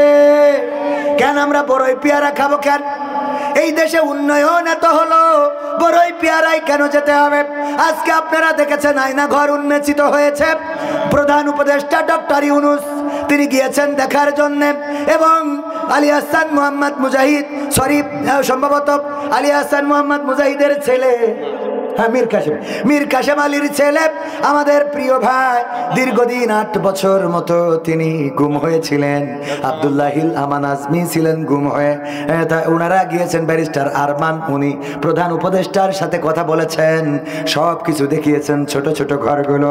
আহারে এমন ছোট ছোট ঘর যেই কুঠুরিতে একজন বসবাস করা মাসের পরে মাস, বছরের পরে বছর কেমনে থাকে, এমনকি ডক্টর ইউনূস পর্যন্ত আজকে মন্তব্য করেছেন, যিনি ইসলাম ভালো করে জানেনও না বোঝেনও না, তারপরেও তিনি মন্তব্য করেছেন আইয়ামে জাহিলিয়া বলতে আমরা শুনেছি। আর এই বাংলাদেশে তৎকালীন সরকার যেন গোটা বাংলাদেশটাই একটা আইয়ামে জাহিলিয়ায় রূপান্তরিত করেছিল। কোরআনের পাখি আল্লামা দেলাওয়ার হুসাইন সাইদি, আহারে এই মানুষটা মারা যাওয়ার পরে তার জানাজা পর্যন্ত পড়তে দেওয়া হয় নাই, তার জানাজা ঢাকাই করতে দেওয়া হলো না, এমনকি তার ওসিয়াত করা কবরের জায়গা যেইখানে রাখা রয়েছে আপনাদের খুলনায়, আপনারা ধন্য, আপনাদের এই খুলনায় আলিয়া মাদ্রাসা হয়েছে সিদ্দিকিয়া কামিল মাদ্রাসা। এই মাদ্রাসায় জায়গাটাও দেখে এসেছি। আরে ওই জায়গাটাই তার ওসিয়ত ছিল যে এখানে কবর দিবা, যদি এখানে না দিতে দেয় তাহলে পারিবারিক কবরস্থানে কবর দিবা। কিন্তু এমন জালিম সরকার তার ওসিয়তটা পর্যন্ত পূরণ করতে দেয় নাই। ঠিক না বেঠে? একজন মৃত মানুষ যখন মরে যায়, জীবিত তারা হালবর্গ যারা থাকে তাদের উপরে কয়টা হক রেখে যায়? কয়টা? অনেকেই জানি না। আমি যে মারা যাব আমার হক কয়টা পরিবারের পরে? কয়টা? 4টা। কি কি? এটা যদি জিজ্ঞাসা করি বিপদে পড়ে যাবেন অনেকেই। ওগো আমার ভাইয়েরা, এগুলো জানার দরকার। 1 নম্বর হক হলো মারা যাওয়ার পরে অতি তাড়াতাড়ি তার দাফন কাফনের ব্যবস্থা করা। 2 নম্বর হক হলো যদি তার কোনো ওসিয়ত থাকে তাইলে সেটা পূরণ করা। আল্লামা সাঈদীর ওসিয়তটা পূরণ করা সরকারের দায়িত্ব ছিল, কারণ এই সরকার 13টা বছর পর্যন্ত কারাগারে শুধু রাখেই নাই, বরং বের করে ইনজেকশন পুশ করে শহীদ করে দিয়েছে। বলেন ঠিক কিনা? সুতরাং তার ওসিয়তটা পূরণ করা দরকার ছিল। পরিবারের সাথে দেখা করতে দেয় নাই। বাবা হাসপাতালে, সন্তানেরা যে বসে আছে, এত নিষ্ঠুর, এত নির্দয়, যারা এখন মানবতার কথা বলে, তখন মানবতা কোথায় ছিল? আল্লামা সাঈদীর 2টা কলিজার টুকরা 13টা বছর কারাগারে, ওই অসুস্থ অবস্থায় হাসপাতালে একটু দেখা করতে চায়, দেখা করতে দেয়া হলো না। ওগো আমার ভাইয়েরা, তখন আপনাদের মানবতা জাগ্রত হয় নাই। যখন আমার ছাত্র জনতার বুকের উপরে গুলি চালালো, তখন আপনাদের মানবতা জাগ্রত হয় নাই। যখন পিলখানায় হত্যাকাণ্ড চালালো, তখন মানবতা জাগ্রত হয় নাই। যখন এই বিভিন্ন বিরোধী দলের নেতা কর্মীদের গ্রেফতার করে খুন করা হতো, গুম করা হতো, তখন মানবতা জাগ্রত হয় নাই। আর এখন একটু পান থেকে চুন খসলেই মানবতার কথা বলে, আছে না নাই? আছে না নাই? এই মানবতার কথা তোমাদের মুখে মানাই না, কারণ তোমরা আল্লামা দেলোয়ার হুসাইন সাঈদীর সন্তানদেরকে পর্যন্ত দেখা করতে দাও নাই। যাই হোক, আলোচনায় আসি। তাইলে হক রেখে যায় কয়টা? 2 নম্বর হক মুখস্থ করে নেন। মৃত মানুষ আপনার পরে কি হকটা রেখে যায়, এইগুলো আমরা জানি না, জানার চেষ্টাও করি না। খালি আমরা খুঁজে বেড়াই কার কদ্দূর কাটি করা যায়, কার কদ্দূর ছোট করা যায়। ঠিক না বেঠে? ইমাম সাহেব এই করিছে, মুয়াজ্জিন তুই কি করিস এটা দেখ, ওটা দেখি লাভ কি? আছে না নাই? ওগো আমার ভাইরা, 1 নম্বর অতি তাড়াতাড়ি দাফন কাফনের ব্যবস্থা করা।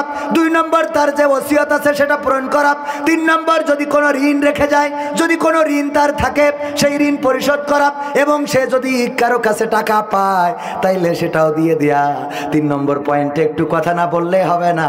যখন চাচা মারা যাবে, অথবা আমার চাচা মারা যাবে, আমার চাচা মারা যাবে, তখন সন্তান ওখানে আছে দাঁড়িয়ে বলবে, ভাইরা আমার বাবা যদি লেনদেনের সময় কারো কাছে ঋণ করে থাকে, আপনারা যদি আমার বাবার কাছে টাকা পেয়ে থাকেন তাইলে আমাদের জানাবেন, আমরা পরিশোধ করে দেব। ওরা তো জানাইতে পারবে, কিন্তু উনি যাদের কাছে পাবে, এটা কি উনি আর জানাইতে পারবে নাকি?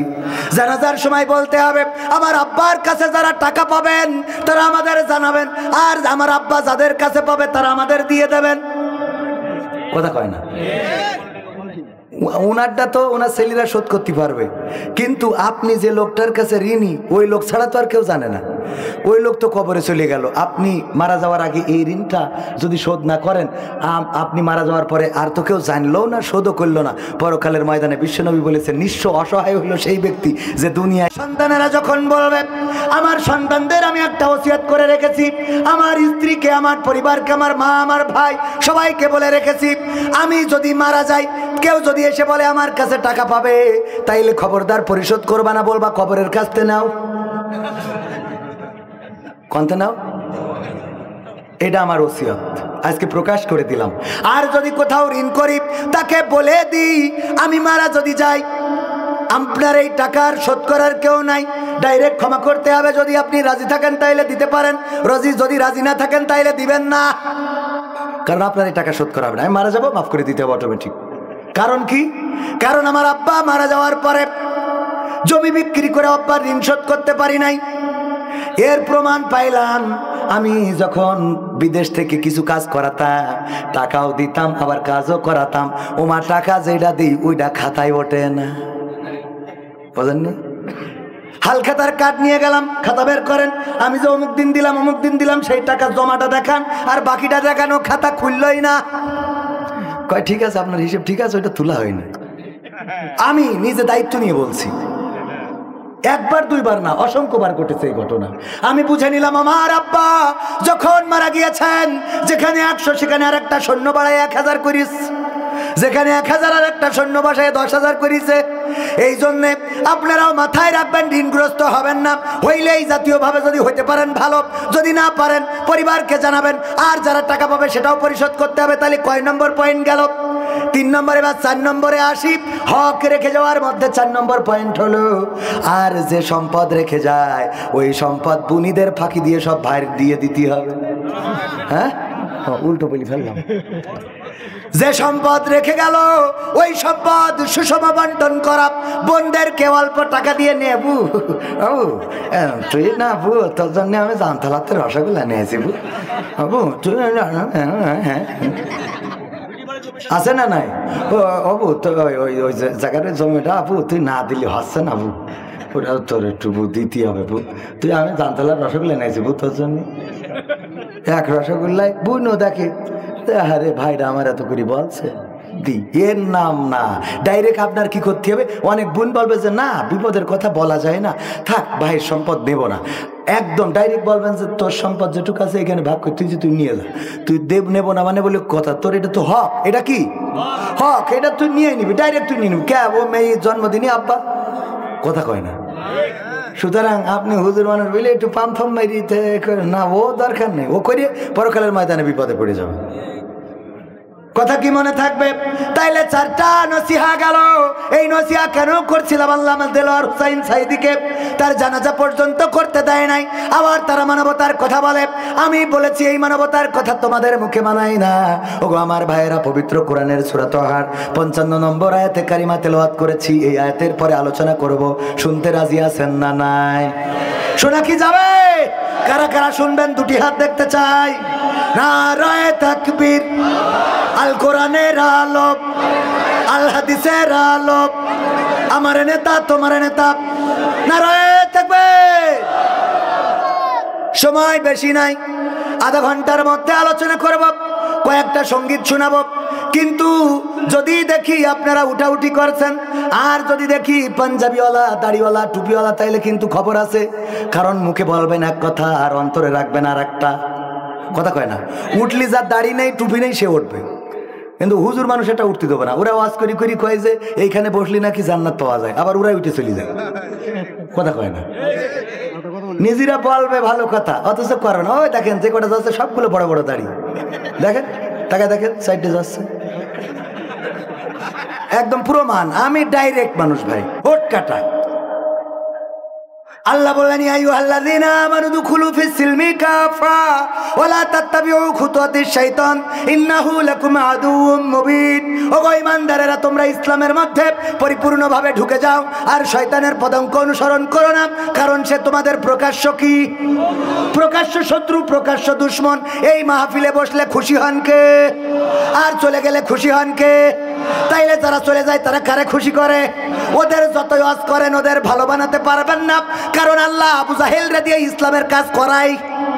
কথা কয় না, আপনি ভালো বানাতে পারবেন না। আমি আরো যদি প্রমাণ দিই বুঝাইতে পারবো। আমার চাচা যান বাড়ি মুরগি পুষেছে। কি পুষেছে? 10টা ডিম দিয়েছে, হুজুর আসিল বলে 5টা খাওয়াইতেছে, বাকি আছে কয়টা? মুরগি যখন তাওয়া লাগা হয়েছে তখন আমাদের আন্টি বলতেছে মুরগি তো তাওয়া লাগা হয়েছে, 5টা ডিম বসাবো কেন, আর 5টা খুঁজে নিয়ে আসো। গ্রামে খুঁজে 5টা হাঁসের ডিম পেয়েছে। এই 5টা হাঁসের ডিম মুরগির পেটের নিচে দেওয়ার পরে বাচ্চা হবে না? হবে না? বাচ্চা উঠেছে 10টা। মুরগি সকালবেলা সবাই ডেকে বলতেছে বাচ্চারা এদিকে আসো, শোনো এখন শীতের সময় খবরদার বাইরে যাবা না, আমার বাইরে আমার কাছ থেকে দূরে যাবা না, পানিতে যাবা না, কুয়াশায় ভিজবা না, বৃষ্টি লাগাবা না, কাদা মাখবা না, আমি যেটা খাই সেটা খাবা, আমার কাছাকাছি থাকবা।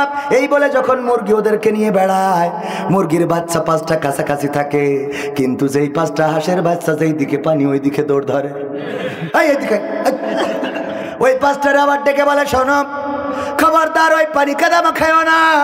যদি সর্দি লাগে, যদি তোমার অসুখ করে, আমি ডাক্তার দেখাবো, এত টাকা নাই। আর উপরে তো ইসরায়েল ঘুরে বেড়ায়, কখন তোমাদের সৌদিয়ে তুলে নিয়ে যাবে আমি বলতে পারি না। আমার কাছে থাকলে তো আমি রক্ষা করতে পারবো, আমার পেটের নিচেই থাকবা। এই কথা বলার পরে নিয়ে বেড়াচ্ছে। যখন টিউবওয়েলের কাছে পচা খানা গর্ত পেয়েছে, ওই পানি দেখে 5টা হাঁসের বাচ্চা একসাথে যেয়ে ঝাঁপানো শুরু করিস। কিলিবিলি কিলিবিলি মুরগি বলতেছে ওই খানার পাড়ে দাঁড়ায়, আমার পূজা শেষ, তোদের আর ওয়াজ শোনাবো না, তোদের ওয়াজ শোনায় লাভ নাই। কারণ আমি বুঝতে পেরেছি এই যে 5টা বাচ্চা আমার সাথে, এই 5টা আমার জাতের, আর তোরা হলি বেজাতের। তোদের যতই বলি না কেন, এই আমার সামিয়ানা তোর ভালো লাগবে না, আমার পেটের নিচে তোরে থাকতে ইচ্ছা হবে না, আমার সাথে শুকনোই বেড়াতে ইচ্ছা হবে না, তোদের দরকার পচা কাদা পানি। এই জন্যে কোরআনের সামিয়ানা বেজাত মার্কা লোকের পছন্দ হয়। ওরা এই জায়গায় ভালো লাগে না, ভালো কথা বললে পাছায় আগুন ধরে যায়, ছটফট করতে থাকে, খালি কিলবিল করতে থাকে। কখন চায়ের দোকানে যাবে, কখন বিড়ি টানবে, কখন আড্ডায় যাবে, কখন তাস খেলায় যাবে, কখন একটু দোকানে যেয়ে হাফ ছাড়ি বাজবে আর বলবে নাইট্রোকার নিয়ে আইস। ঠিক না বে ঠিক? ছটফট করতে থাকে। এরা কি জাতের না বেজাতের? ওদের যতই বলেন, আল্লাহ রাব্বুল আলামিন বললেন খতামাল্লাহু আলা কুলুবিহিম ওয়া আলা সামঈহিম ওয়া আলা আবসারিহিম গিশাওয়াত ওয়া লাহুম আযাবুন আযীম। আল্লাহ বলল আপনি বলেন আর না বলেন, ওদের কাজ হবে না, কারণ ওদের ভলিউম নষ্ট হয়ে গেছে। বুঝেননি? ওদের ভলিউম নষ্ট হয়ে গেছে, নেটওয়ার্কে এখন আর টাওয়ার পায় না, বাটনেও কাজ করে না, সুতরাং যতই টিপাটিপি করেন কাজ হবে। এটা হলো ডিজিটাল অনুবাদ। কি অনুবাদ? বুঝেননি? কথা কি বোঝা গেল? ওগো আমার ভাইয়েরা, এই জন্য ডিজিটাল সময়, কিছু ডিজিটাল বললে সহজে বুঝতে পারবেন। আজকালকের ছেলেরা বই নিয়ে আর বসে না, ও বাবা গুগলে সার্চ করিয়া পড়ে। ওরে একালের মেয়েরা কোরআন হাদিস ধরে না, এখনকার মা বোনেরা কোরআন হাদিস পড়ে না, ও আল্লাহ টিকটকে ভিডিও ওরা করে না, করে না। আজকালকের ছেলেরা বই নিয়ে আর বসে না, গুগলে সার্চ করিয়া পড়ে। আগের সময় প্রেম করিলে মুরব্বীরা বলতো পাইছো কি, এখন বলে শখ করিয়া বাবু তুমি খাইছো কি। আগের সময় প্রেম করিলে আমার চাচারা বলতো পাইছো কি, এখন বলে শখ করিয়া বাবু তুমি খাইছো কি। লজ্জা শরম নাই, আইলাম কোন জামানায়, লজ্জা শরম নাই, আইলাম কোন জামানায়, ভবিষ্যৎ দেখি অন্ধকারে। আজকালকের ছেলেরা বই নিয়ে আর বসে না, ও বাবা গুগলে সার্চ করিয়া পড়ি। আগের নতুন করে হয়েছে চালু, এখন আবার কোন ট্রেন্ড, পরিচয় করাই দেখি এই আমার গার্লফ্রেন্ড। আছে না নাই? নতুন করে হয়েছে চালু, এখন আবার কোন ট্রেন্ড, পরিচয় করাই দেখি এই আমার বয়ফ্রেন্ড। নারীরা আছে না নাই? লাইলাতুল ফেব্রুয়ারি সামনে আসছে, মনে আছে তো? কত তারিখ? 2014। হ্যাঁ কত? ফেব্রুয়ারির 14। ফেব্রুয়ারির 14 তারিখ লাইলাতুল ভ্যালেন্টাইন্স ডে। আল্লামা সাঈদীর ভাষায় এটা হলো একটা বেহায়া দিবস। কি দিবস? বেহায়া দিবস। এই বেহায়া দিবসে ডার্লিং বলেছে আমারে গিফট দিবা, আমারে উপহার দিবা, আর উপহার কেনার জন্য যুবকদের টাকা নাই, পয়সা নাই, কাজ নাই, কর্ম নাই, কি করবে? যে আমার চাচার ধাড়ি ছাগল চুরি করিস, দেখেছেন না পত্রিকায়? দাড়ি চুরি করেছে গার্লফ্রেন্ডের গিফট দেওয়ার জন্য।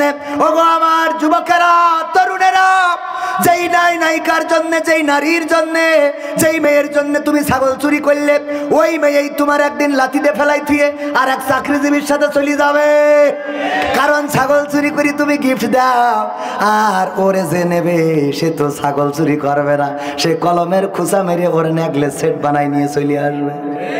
এই জন্য সরকারি চাকরি যারা করে তাদের দাম বেশি না কম? তাদের দাম বেশি, আর সরকারি চাকরিজীবী একটা পাইলেই হয় অমনি তার সাথে দিয়ে দেয়।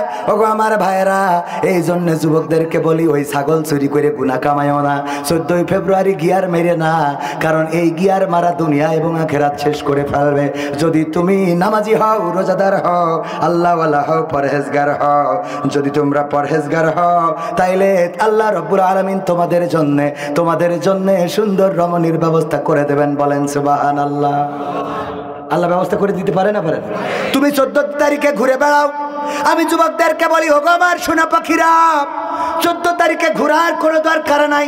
তুমি বড় হয়েছো, প্রেম করার কোনো দরকার নাই।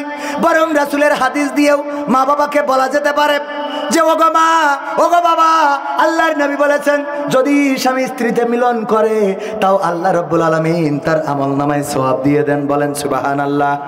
সাহাবীরা লজ্জা পেয়ে গেলেন, মুখ ঢেকে বলতেছে আল্লাহর রাসূল, এটা কেমন কথা যে আমরা যদি স্ত্রীদের সাথে মিলন করি তাও আল্লাহ সওয়াব দেবেন? আল্লাহর নবী বললেন, ওগো সাহাবীরা শুনে নাও, যদি তোমরা এই একই কাজ তোমাদের বৈধ স্ত্রীর বাইরে অন্য কোন জায়গায় করতে গুনাহ হতো না। সাহাবীরা বললেন, আল্লাহর কসম করে বলি, আপনি আমাদের যে দিন শিখাইয়েছেন সেখানে শুধুমাত্র গোনা নয়, মাজা পর্যন্ত গেড়ে দিয়ে ইট পাথর মেরে দুনিয়ার পরে সঙ্গে সার করে দেওয়া হতো। আল্লাহর নবী বললেন, এমন একটা অপরাধ যে অপরাধ করলে জমিন আল্লাহর কাছে ফরিয়াদ করে, আল্লাহ আমাকে ফাঁক হয়ে যাওয়ার তৌফিক দাও, আমি যেন এই দুইজনকে একসাথে আমার বুকের মধ্যে বিলীন করে দিতে পারি। এমন বড় অপরাধ স্ত্রীর বাইরে করার কারণে আল্লাহ রাব্বুল আলামিন গুনাহ লিখে দেন। আর যদি এটা স্ত্রীর সাথে করো বৈধ কাজ, তাইলে আল্লাহ রাব্বুল আলামিন তোমাদের আমল নামায় সওয়াব লিখে দেন। বলেন সুবহানাল্লাহ। এখন যুবকেরা বাড়িতে যেয়ে আব্বা আম্মারে বলতে পারবা, আব্বা আম্মা আর যাই হোক সওয়াবের জন্য হইলেও আমাদের বিয়ে দেন। ঠিক না ভাই? ঠিক। আর আব্বা আম্মাদেরও মাথায় রাখতে হবে, যুবকেরা যদি বড় হয় বুঝা যায় এই সন্তান এখন ভুল পথে হাঁটা শিখেছে, সুতরাং ভুল পথে হাঁটতে না দিয়ে বিয়ে দেওয়া দরকার আছে না নাই? যদি বিয়ে না দেন, আল্লাহ বলেছেন ইয়া আইয়ুহাল্লাযীনা আমানু কু আনফুসাকুম ওয়া আহলিকুম নারা, ও ঈমানদারেরা শোনো, তোমরা নিজেরা নিজেদেরকে আগুন থেকে বাঁচাও আর তোমাদের সন্তানদেরকে বাঁচাও, আহালদেরকে বাঁচাও, পরিবারকে বাঁচাও। সেই পরিবারকে যদি আগুন থেকে বাঁচাতে হয় তাইলে ওই যে ধরে রেখেছেন 18 বছরের আগে বিয়ে দেবেন না, অথচ প্রেম করার কারণে কেউ বাধা দেয় না, প্রেম করলে কেউ নিষেধ করে না, কোনো আইন প্রশাসনের লোক এসে গ্রেফতার করে না, 14 তারিখে ঘুরে বেড়াবে, কেউ কাগজপত্র দেখতে চাইবে না। কিন্তু বিয়ে করার পরেও বলে মামুনুল হক কাগজপাতিটা দেখান, কথা কয় না? বিয়ে করার পরে কাগজপত্র, অথচ বিয়ে হইলে এমন দুই পরিবারের দুইজন সাক্ষী থাকবে, মুখে বলবে যে আমি ওরে বিয়ে করলাম, দুইজন সাক্ষী ওরা থাকলো, মেয়ে যদি কোনো প্রতিবাদ না করে চুপ করে থাকে তাও বিয়ে হয়ে যাবে। তবে লিগাল সাক্ষ্য, ওই যে সাক্ষী থাকতে বাবা জানে এমন না হয় যে দুইখানকার 2 ফেরেশতা, আমার 2 ফেরেশতা, তোর 2 ফেরেশতা সাক্ষী। হ্যাঁ, পাকামো আছে না নাই? ভাইরা আমার, সূরা তাহার 55 নম্বর আয়াত তেলাওয়াত করেছি। এই আয়াত, এই সূরাটা নাজিল হয়েছে মাক্কি জীবনে। মাক্কি এবং মাদানী সূরার পার্থক্য কি একজন বলেন তো? যেগুলো মক্কায় মাদানী, আর যে মক্কায় মাক্কি, আর যেগুলো মদিনায়। একজন ভাই এখানে বলেছেন, কি বলেন? হিজরতের আগে পরে, এইটা হলো সঠিক। আমরা এগুলো একটু শেখা দরকার। আমি মাঝে মাঝে প্রশ্ন করে পুরস্কার দিই, এগুলো আপনাদের শিখাই যাচ্ছি, কারণ কোন দিন পাইক গেছে এসে ধরবো, 0 পয়েন্টে এসে দাঁড়াবো, জিজ্ঞাসা করবো, বলেন উজুর ফরজ কয়টা, নামাজের আরকান আহকাম কয়টা, ভিতরে কয়টা, বাইরে কয়টা, তায়াম্মুমের ফরজ কয়টা। হ্যাঁ, এভাবে ভালো কাজ করা যায়, এগুলো আপনাদেরকেও ধরবো। তো এই যে ভাই যেটা বলেছেন মাক্কি এবং মাদানী সূরার সঠিক উত্তর হলো হিজরতের আগে এবং হিজরতের পরে নাজিল হওয়া। কোন দেশে হয়েছে ওটা মূল বিষয় না, বিষয় হলো হিজরতের আগে আর হিজরতের পরে। হিজরতের আগে নাজিল হয়েছে সূরা তাহা। এই সূরাটা শুনেই হযরত ওমর রাদিয়াল্লাহু তাআলা আনহু ইসলাম কবুল করেছিলেন। যখন ওমর বোনকে মারতে গিয়েছিল, বোন ভগ্নিপতিকে মেরেছিল, সেই সময় যে সূরাটা পড়ছিল সেই সূরাটা ছিল সূরা তাহা। অত দূর না যে 55 নম্বর আয়াতের অর্থ হলো মিনহা খলাকনাকুম ওয়া ফিহা নুঈদুকুম ওয়া মিনহা নুখরিজুকুম তারাতান উখরা। আল্লাহ বললেন, ওগো বান্দা শুনে নাও, এই মাটি থেকে তোমাকে সৃষ্টি করা হয়েছে, আবার একদিন এই মাটিতে তোমাকে ঢুকানো হবে, আবার একদিন এই মাটি থেকে তোমাকে উঠানো হবে। কথাটা কার? আমরা এই আয়াতটা পড়ি কখন? মাটি দেওয়ার সময়। আচ্ছা, আমরা কোনো মানুষকে যদি সাবধান করতে চাই, বিয়ে যে করেনি তারে সাবধান না করে বিয়ে যে করেছে তারে বললে বিয়ে করলে কিন্তু অনেক জ্বালা। বউ বলবে শাড়ি কিনে দাও, সায়া কিনে দাও, ব্লাউজ কিনে দাও, লিপস্টিক কিনে দাও, মন্টু মিয়ার বাগান বাড়ি নিয়ে যাও, আমার মার দেখে রাখো, আমার আব্বার এই কিনে দাও, আমার বোনের জন্য এই দাও। এমনি ভাবে নানান বায়না আছে না নাই? যে বিয়ে করেছে তারা যদি বলেন, ও বলবে ওরে আমি তো বিয়ে করেছি, তো আমি জানি। ঠিক না বেঠিক? ঠিক না বেঠিক? কিন্তু যে বিয়ে করিনি তার যদি এই কথাগুলো বলেন যে বিয়ে করবি, এ তো চরম ঝামেলা, বউ আসার পরে ঝামেলা শুরু করবে, একটার পরে একটা কান ঝালাফালা করে দেবে, মার সাথে থাকতে দেবে না, গ্রামে বাস করতে দেবে না, শহরে যাওয়া লাগবে, এমনি ভাবে ওরে যদি সাবধান করেন তাইলে ওর সাবধান হওয়ার সুযোগ আছে না নাই? ও অন্তত বিয়ে করলেও বলবে, শোনো আমি তো থাকি গ্রামে, এই গ্রামে তোমার বাস করতে হবে, রাস্তা পাকা নেই, সলিং রাস্তা, তুমি কি রাজি আছো? ও বলবে হ্যাঁ রাজি। এরকম না? তাহলে সাবধান, যে বিয়ের ব্যাপারে যা সাবধান করবেন, বিয়ে হয়ে যাওয়ার পরে না বিয়ে হয়ে যাওয়ার আগে? কথা কয় না? তো আপনি সাবধান করতেছেন মানুষ মরে যাওয়ার পরে যে তোমাকে এই মাটি থেকে সৃষ্টি করা হয়েছে, আবার মাটিতে ঢুকানো হবে, আবার মাটিতে উঠানো হবে। ও কয় আমি তো মরি সারা, তোরা সাবধান। কথা কয় না? ও বলে আমার তো খেলা ফাইনাল, আমার এই কথা বলে তো লাভ নাই। এই কথা আমরা কবরে কেন যে লাগালাম আমি আজ পর্যন্ত এখনো খুঁজে পাইনি। কবরে লাগালাম কেন? আমাদের একটা অভ্যাস আছে, আমরা চিরাচরিত অভ্যাস, যে আমাদের সুবিধাবাদ জিন্দাবাদ। যেমন বাসে দেখবেন, আপনি যদি এখান থেকে সুখনগর যাইতে চান বা 18 মাইল বা আপনি সাতক্ষীরায় যাইতে চান, বাসে জিজ্ঞেস করবেন যে ভাই সিট কি আছে ভিতরে? কবে বাস ভরা সিট। আসেন বাস ভরা সিট, ভিতরে ঢুকলেন, ঢুকি দেখলেন যে বাস ভরা সিট আছে কিন্তু খালি নেই, আছে কিন্তু খালি নেই। হঠাৎ মিজাজ খারাপ হয়ে গেল, যে হেল্পার আমারে বললো বাস ভরা সিট খালি। ও বেঠিক বলিনি, রাগ হয়ে গেছে, হেল্পারের কলার ধরবেন, হঠাৎ দেখবেন যে লিখা রয়েছে নিশ্চয় আল্লাহ ধৈর্যশীলদের পছন্দ করে, আল কোরআন। লাগা মাইনে নিলাম। যেই ট্রাকটা দেখবেন যে সবচেয়ে বেশি গাছ লোড দিয়েছে, ওই ট্রাকের পিছনে লিখা গাছ লাগান, পরিবেশ বাঁচান। অথচ পৃথিবীর গাছগুলো কেটে ওই ট্রাকে বেরিয়েছে, নিচে পিছনে লিখে রেখেছে কি?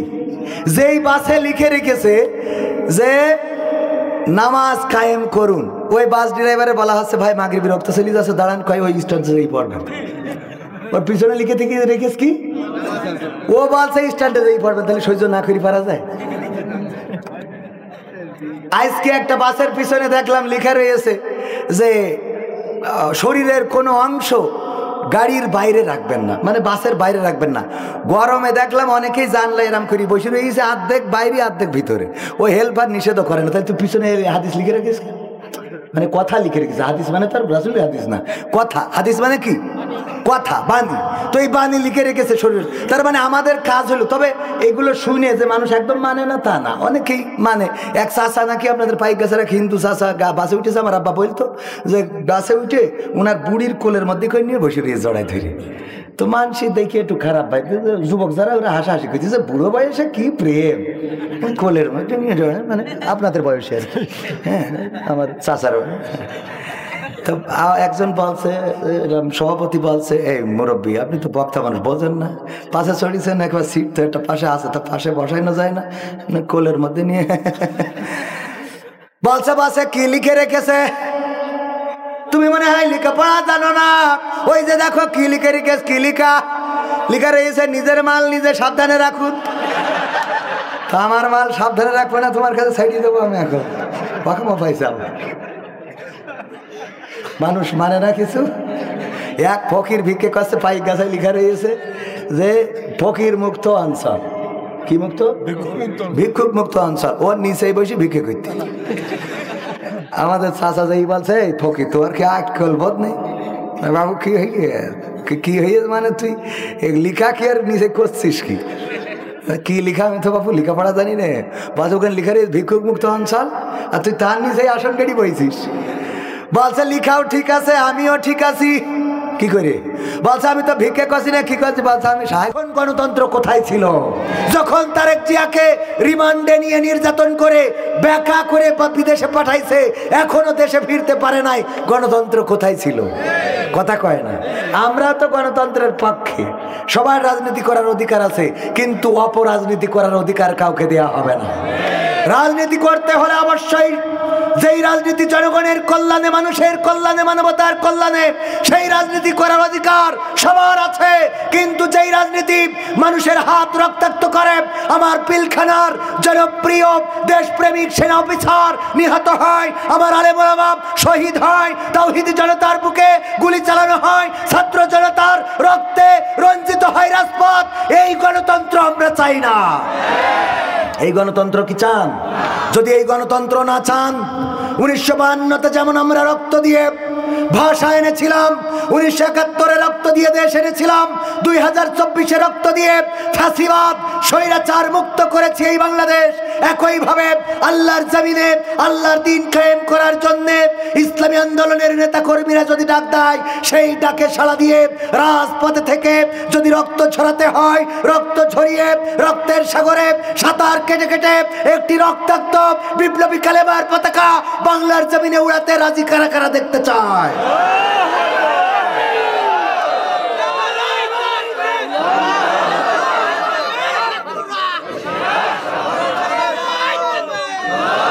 সম্মানিত তাওহীদি জনতা, আমাদের মেসেজ অনেকেই বুঝতে পারে না। অনেকেই মনে করে আমরা জামাতে ইসলাম, হেফাজতে ইসলাম, চরমনাই ইসলাম অথবা তাবলিগি ইসলামের পক্ষে কথা বলতে এসেছি। স্পষ্ট করে বলে দিতে চাই, এই বাংলার জমিনে যদি বাংলাদেশ আওয়ামী লীগ আল্লাহর কোরআনকে কায়েম করতে চায়, তাইলে সেই আওয়ামী লীগের পক্ষে আমাদের থাকতে আপত্তি নাই।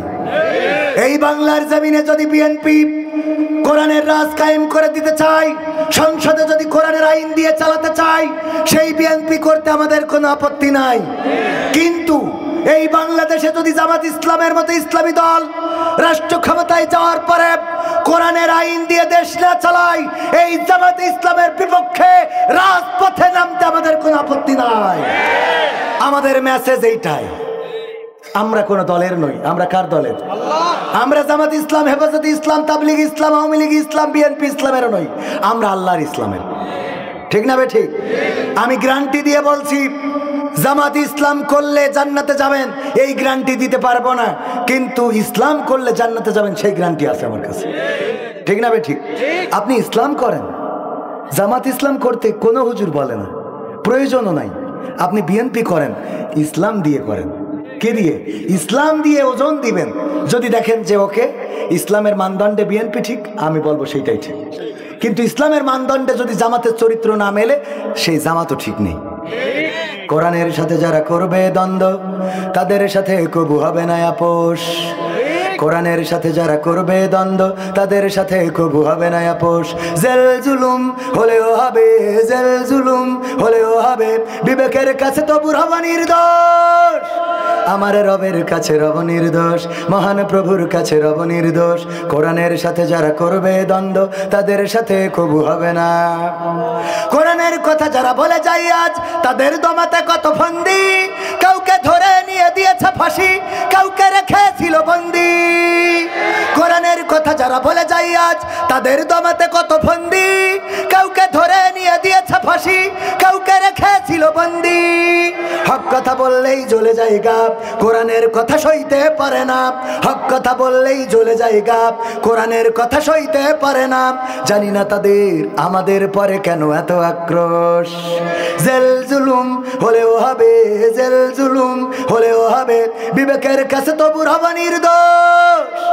আমার রবের কাছে রব নির্দোষ, মহান প্রভুর কাছে রব নির্দোষ। কোরআনের সাথে যারা করবে দ্বন্দ্ব, তাদের সাথে কবু হবে না। কোরআনের কথায় আজ বলতে গেলে আসছে বাধা কত ভাবে, কোরআন প্রেমিকেরা হাতে রেখে হাত সামনে এগিয়ে যাবে। দিনের কথায় আজ বলতে গেলে আসছে বাধা কত ভাবে, কোরআন প্রেমিকেরা হাতে রেখে হাত সামনে এগিয়ে যাবে। হক কথা বলতে করি না কো ভয়, জীবনের বিনিময়ে আনবো বিজয়। হক কথা বলতে করি না কো ভয়, জীবনের বিনিময়ে আনবো বিজয়। বুকে আছে শক্তি, অন্তরে আছে সাহস। সাহস আছে? আছে? আছে মানে কি? যে জোরে বললেন। ওই যে স্যার জিজ্ঞেস করলো জীবনের ছাত্রদের মধ্যে তোমাদের কার সাহসী ঘটনা আছে জীবনে, এক ছাত্র বলছে স্যার আমার আছে। কি ঘটনা বলছে, আমি সুন্দরবনে গেছিলাম, যাওয়ার পরে রয়্যাল বেঙ্গল টাইগার একটা শুয়ে রয়েছে, তারপর আস্তে আস্তে আস্তে আস্তে যেই পিছন থেকে ঘেসাত করে লেজ কেটে নিয়ে চলে আসিছি। স্যার বলছে এই তোমার সাহসী ঘটনা, রয়্যাল বেঙ্গল টাইগারের লেজ কেটে এনেছি, আপনি কি মনে করেন? কয় মাথা বাদ দিয়ে লেজ কেটলি কেন? কয় মাথা এক সপ্তাহ আগে কেটে নিয়ে গেছে। মাথা তাইও আস্তে আস্তে গেছে। আর যদি মাথা থাকতো তা তো বাড়ি আসলি বউ কইতে সে লুঙ্গি কনে খুলতে হয়েছে। ঠিক না বেঠে? ওগো আমার ভাইয়েরা, আবার মা বোনদের ব্যাপারেও কথা বলতে বলেছে। মা বোনদের ব্যাপারে শুধু এতটুকু বলবো, ওয়া করে না ফি বুয়ুতিকুন্না ওয়ালা তাবাররাজনা তাবাররুজাল জাহিলিয়াতিল উলা। ওগো নারীরা পর্দার মধ্যে থাকো, জাহিলি যুগের মেয়েদের মতো সাজুগুজু করে নিজেদেরকে প্রদর্শন করে বেড়ায়ও না। আর এখনকার মা বোনেরা বলল আল্লাহ আমরা তোমার কথাও শুনবো, শয়তানের কথাও মানবো। কি করে? মানে আমরা আগে সাজুগুজু করব, আগে মেকআপ করব, লিপস্টিক মারব, তারপর আবার বাউন্ডারি আঁকাবো। আছে না নাই?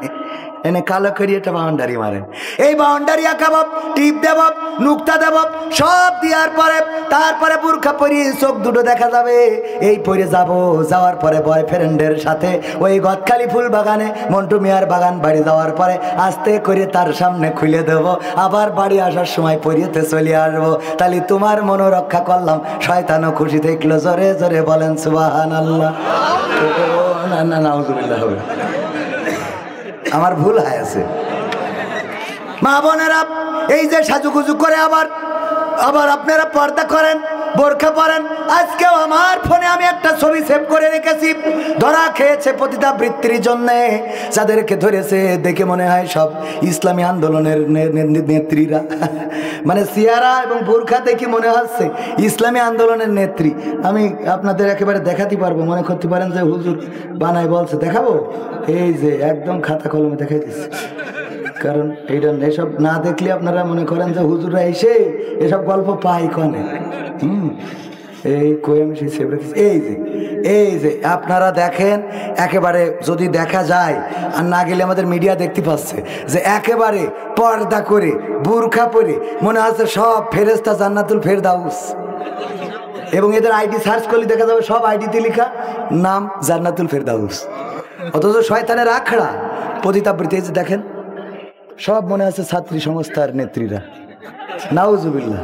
মানে দেখে মনে আছে, আবার মনে করেন না যে হুজুর আবার ওই জায়গার লোক, মানে ওরা এমন ভাবে সেজে গুজে রয়েছে দেখি একটা দেখি মনে হবে পরহেজগার। এগের পিছনে যেই যদি নামাজ পড়া যায় তা জান্নাতে যাওয়া যাবে। ওগো আমার ভাইয়েরা, ওগো আমার মায়েরা, এই যে সাজুগুজু করে অন্যায় করে বেড়ান, এইগুলো করা যাবে? করা যাবে? আর আমাদের সরকার বলে এই বিউটি পার্লার কে দিয়েছে? ঠিক না বেঠে?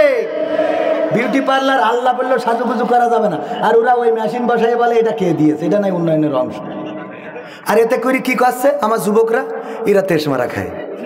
দেখি মনে করে পরিমণির খালাইতো বোন, বিয়ে করি ঘুমটা উঠাই দেখে আল্লাহ কি নিয়েছি, পরিমণির তো একেবারে আপন খালাইতো বোনের মতো, নিজের প্রাউড ফিল করে নিয়েছি। বন্ধুর বলে মাল একটা নিয়েছি দেখিস। ও মা, বিয়ের পরের দিন একজন গেছে পাইক গেছে যে বিউটি পার্লার আছে, ওখানে যেই একটা আইফোন 16 প্রো ম্যাক্স যেইতে উপহার দিয়েছে। এই যে কয় কের জন্য? কয় আপনি কাল আমার বউ সাজাই দিয়েছেন না, নাম কি সকিনা? হ্যাঁ হ্যাঁ সকিনা নামের একটা মেয়ে সাজাইছি আমার বউ আপনার জন্য, এই যে আইফোন 16 প্রো ম্যাক্স। ও তো খুব খুশি, আল্লাহ এরম স্বামীর আরও যেন 3টে বিয়ে হয় যাতে পাওয়া যায়। ও খুইলে দেখে কি এর আইফোন 16 প্রো ম্যাক্স, ওর মধ্যেই নোকিয়া 1100 গাডার মারা বাটনেও কাজ করে না, লিখা রয়েছে এখন কেমন লাগে এখন। কারণ কালকে তুই যেইটারে সাজাইয়া দিছিলি ওইটা আমি বাসর রাত ঘুমটা উঁচু করে দেখলাম পরিমণির খালাইতো বোন রাশ্মিকা মান্দানার চাচাতো বোন এত সুন্দরী। আর সকালবেলা যখন গোসল করে ওয়াশরুমতে বেরোলাম, বেরোয় লাইট মেরে দেখি আল্লাহ নোকিয়া 1100 গাডার মারা বাটনেও কাজ হয় না।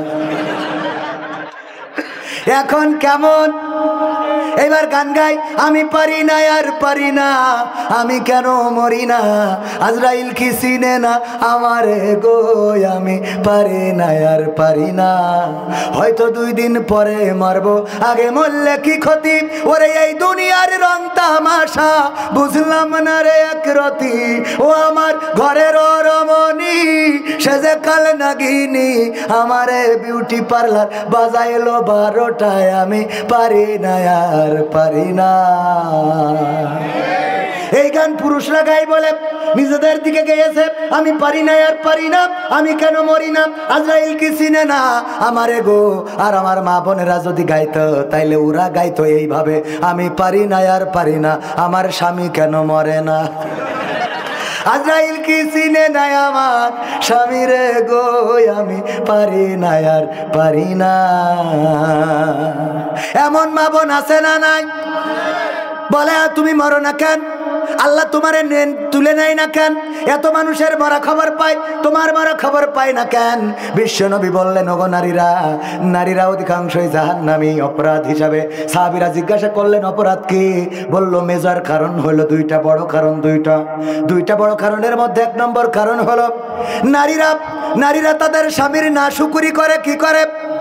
নাশুকুরি করে, স্বামীর কৃতজ্ঞতা পোষণ করে না, স্বামী যা কিনে এনে দেয় পছন্দ হয় না, স্বামী যে শাড়ি কিনেছে তার সুতো ভালো না, যে 3 পিস কিনেছে তার কালার ভালো না, যে মাছ কিনেছে তাতে কাটা বেশি, যে ওল কিনেছে তাতে গাল চুলকায়, যে গরু কিনেছে ও দুধ হয় না, যে ঘর করিয়েছে সে বাড়ির রং ভালো না, যে জায়গায় জমি কিনেছে ওতে ফসল হয় না, যে ঘোড়া কিনেছে ভালো ছোটে না, যে গাড়ি কিনেছে স্টার্ট হয় না, সব খারাপ। আর ওর আব্বার বাড়িতে একটা গাই গরু নিয়ে আইলো, ওই গাই গরুটা ও বুড়ি হয়ে মরি জাতি গেল, তাও এখনো গাই গরুটা মরিনি, ঠিক না ভাই? ঠিক।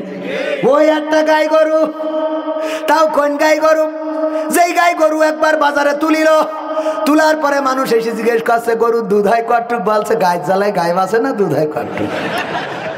সেই গাই একটা দিয়েছে যে নাও এইটা জামাই দিয়ে দাও, যেহেতু বাজারে বিক্রি হইল না, সুতরাং 2টা শালা, ওই শালা 2টা আবার আনতি যেয়ে রাস্তায় 3বার গিয়ার ফেল করিস, ওইটার আবার লেজ মুড়াই স্টার্ট দিতে হয়েছে। তারপরে ওই গরু এনে দিলে, এইবার আমার চাচা জান হয়েছে, দোতলা বাড়ি করিয়েছে, চাষির বলতেছে দেখো অনেক কষ্ট করি কিন্তু দোতলা বাড়িটা করলাম, বলছে আব্বাকে তো গাই গরুটা এনে দিলাম বুঝলি।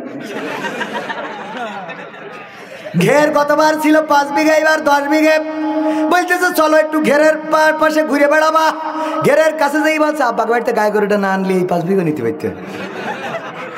এরপরে পাইক গাছায় 5 শতক জমি কিনেছে, বললো আজকে রেজিস্ট্রি করার দিন, চলো রেজিস্ট্রি করবা, রেজিস্ট্রি করবে, চলো ওখানে আপ্যায়ন করবো যারা জমি বিক্রি করতেছে। রেজিস্ট্রি অফিসে যখন রেজিস্ট্রি হয়ে গেছে বলছে বলো আলহামদুলিল্লাহ, বলছে আলহামদুলিল্লাহ বলা লাগবে না, আব্বাকে বাড়িতে গায়ে গরু আনিলাম বলে এত দূরে গেছে। ওই জায়গায় 5 তলা বাড়ি করিয়েছে, করার পরে আমার চাচা বলছে চলো আজকে ফিতে কেটে ওই বাড়িটা উদ্বোধন করব, তুমি আগে সিঁড়ি বেয়ে উঠবা তারপরে আমি উঠবো। ফিতে কেটে বলছে আব্বাকে বাড়িতে গায়ে গরুটা আনিলাম বুঝলি। এরপরে একটা গাড়ি কিনেছে, কেনার পরে ওই গাড়িতে চড়ে বলছে চলো পাইক গাছাটা ঘুরাই দেখাবো, গাড়িতে চড়ি বলছে আব্বাকে বাড়িতে গায়ে গরুটা না আনলি বলে তুমি গাড়ি কিনতে হইতে না। আমার বিশ্বাস ওই জান্নাতে যদি দেখা হয়, জান্নাতের সিঁড়িতে যখন দেখা হবে তখন ঘা দিয়ে বলবে আব্বাকে বাড়িতে গাই গরুটা আনিলাম বইলে জান্নাতে, তা না হলে তোমার আসতে হইতো না। ওই গাই গরু আর মরল না, বাবার বাড়ি সব ভালো, ওর মা ভালো, ওর বাপ ভালো, ওর ভাই গাঞ্জা খালো, সে আল্লাহ আল্লাহ, শালি যেটা 3 সাইডে স্বামী পাল্টানো হয়ে গেছে, ওর মতো চরিত্রবান একটাও নেই। আর আমাদের বোন ও যত নামাজি হোক, এ বোন ভালো না, কথা কয় না, ঠিক না বেটে? ওর আব্বাকে বাড়িতে যে ফল আনে, আমার শ্বশুর বাড়িতে কবুতর এনেছে, আল্লাহর কিরে করে ও কবুতর জীবনে বাচ্চা তো দেয়ও না, খালি দুলাভাই বাড়ি এসে খাচ্ছে আর ঘুরে বেড়াচ্ছে। আর আমি কিছু বলতেও পারি না যে শ্বশুর বাড়ি কবুতর, গোলমাল বাদ দে যে হ্যাঁ আব্বাকে বাড়িতে আনিস বলে তোমার এত রাগ, মানে ঝামেলার তো শেষ নেই। আরও সেই সময় ছিল ওদের গ্রামে এমপি, আমি মোট কিছু বলিনি, ভয় আছে না? আগো ঘর ঠিক না থাকলে দুনিয়া শেষ, তাই না চাচা? এক চাচা ওয়াজ শুনেছে যে যদি কেউ সকালবেলা ঈদুর জুম্মাত, ও খুদা আমার টাইম তো শেষ হয়ে গেছে, আর একটুখানি ভাইয়ের আমার একটুখানি আমি বলছি, গান। ক্ষমতায় কেউ স্থায়ী হয় না, হোক না সে হাসিনা কিবারে না, সে আরটা চিরকাল থাকে না। ক্ষমতায় কেউ স্থায়ী হয় না, মুজিবুর বেশি দিন থাকেনি, জিয়াউর কেউ তো রাখেনি। মুজিবুর বেশি দিন থাকেনি, জিয়াউর কেউ তো রাখেনি। এরশাদ চলে গেছে পৃথিবী ছেড়ে, এরশাদ চলে গেছে পৃথিবী ছেড়ে, কেউ আজ তার কথা কয় না।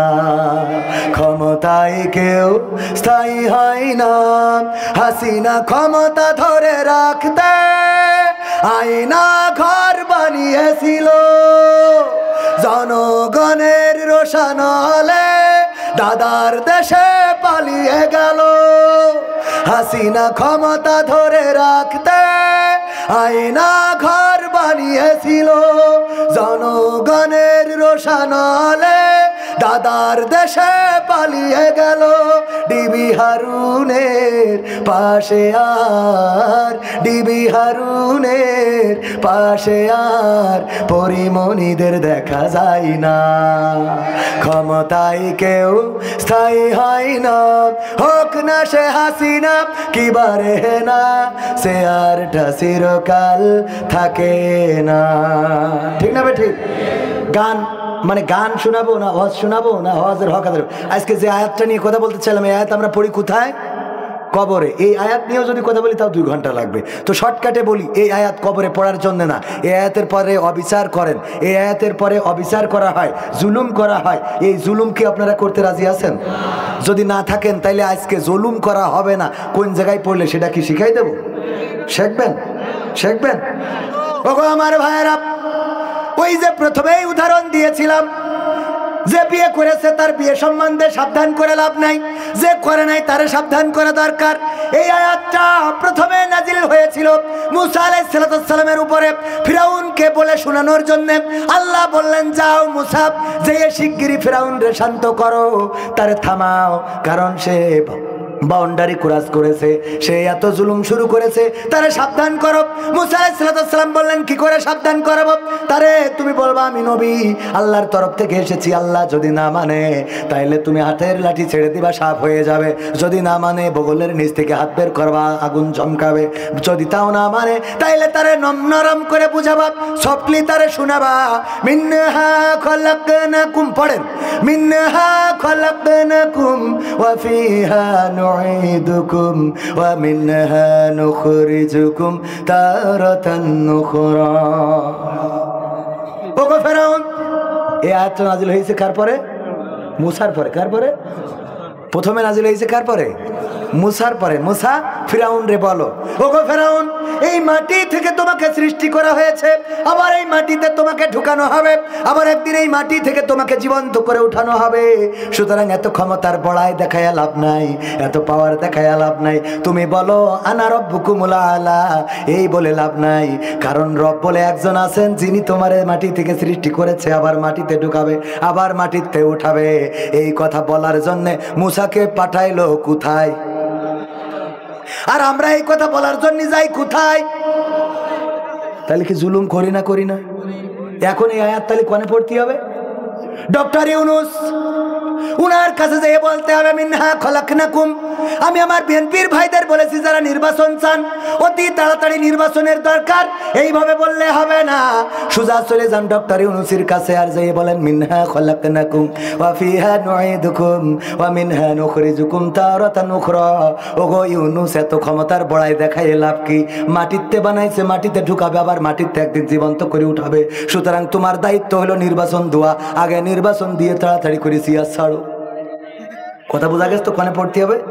2 নম্বর, এমপি মন্ত্রী উপদেষ্টা যারা আছে তাদের কানের কাছে যেই পড়তে হবে, ওই যে তাওহীদি জনতা নিয়ে কটাক্ষ করেছে যে মাহফুজ, যাকে বলে মাস্টার মাইন্ড নাকি তার ছিল, চুল ঝাঁকড়া ঝাঁকড়া, মাস্টার মাইন্ড কার ছিল সেটা বড় কথা না, রক্ত দিয়েছে তাওহীদি জনতা।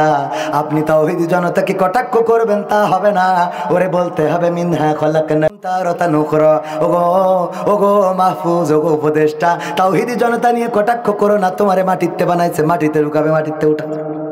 বুঝেননি? এরপরে পড়বেন এই গ্রামে সুদখোর আছে না নাই? সুদখোর যে তার কাছে যেয়ে বলবেন ওগো চাচা মিনহা খলাকনাকুম ওয়া ফিহা নুঈদুকুম ওয়া মিনহা নুখরিজুকুম তারাতান উখরা। সুদ খাও, লাভটা কি? মাটিতে বানাইছে, মাটিতে ঢুকাবে, মাটিতে উঠাবে, আল্লাহর সামনে দাঁড় করাবে। সুতরাং এই সুদ খাওয়া ছেড়ে দাও। তার সুযোগ আছে না নাই? তারে নসিহত করলে সে ফিরে থাকার সুযোগ আছে না নাই? এরপরে আমার যুবকেরা 14 তারিখ লাইলাতুল ফেব্রুয়ারি যেই মেয়েটা ফোন করে বলবে কি ব্যাপার তুমি কখন বাইক নিয়ে আসবে, আমি তোমার বাইকে চড়িয়ে মন্টু মিয়ার বাগান বাড়ি যাব। বলবেন মিনহা খলাকনাকুম ওয়া ফিহা নুঈদুকুম ওয়া মিনহা নুখরিজুকুম তারাতান নুখরা। ওগো নায়িকা, এই মাটিতে তোমারে বানাইছে, আবার একদিন মাটিতে ঢুকাবে, আবার একদিন এই মাটি থেকে আল্লাহ তোমারে জীবন্ত করে উঠাবে। সুতরাং ভয় করো সেই আল্লাহর, যে আল্লাহর সামনে দাঁড়াতে হবে। তোমার আর আমার বিয়ে না হওয়া পর্যন্ত মোটর সাইকেলে নিয়ে গিয়ার দেয়া যাবে। কথা কি বোঝা গেছে? ভাবি যদি বলে স্বামী আমার যেমন তেমন, দাঁড়ায় আমার মনের মতন গো, দাঁড়া বলবে ওরে বউ আমার যেমন তেমন, ভাবি আমার মনের মতন বলবে? এই কথা বলবে না। যদি কোনো ভাবি বলে ওগো দাওরা তোমার তো বড্ড ভালো লাগে, তোমার ভাই বিদেশে আমারে খোঁজ নাও না কেন? বলবেন মিনহা খলাকনাকুম ওয়া ফিহা নুঈদুকুম ওয়া মিনহা নুখরিজুকুম তারাতান উখরা। ওগো ভাবি কেন চিন্তা করো না, এই মাটি থেকে আল্লাহ বানাইলো, আবার মাটিতে আল্লাহ ঢুকাবে, আবার এই মাটি থেকে আল্লাহ একদিন জীবন্ত করে উঠাবে। সুতরাং ওগো ভাবি তোমার সাথে আমার এই কথা চলবে। বুঝা গেছে? আবার ভাবিও বলবে, যদি কোনো দেওরা বলে ভাবি ভাবি কেমন আছেন ভাবি, আরে পাকামো ভাবি একটু 1 গ্লাস পানি খাওয়ানো যাবে? কি বলছেন আপনি, পানি কেন বলছেন? আমি একটু বসেন, আমি শরবত করে দিচ্ছি। আরে শরবত আওলা, এইবার শরবত বানাই লেবু টিপেস, তাই এত টিপাব মোটা নেই রস, আরো টিপার কারণে ওর গায়ে যা রক্ত পানি ছিল সব ঝাড়িয়ে দিয়েছে, এবার তিতেই গেছে।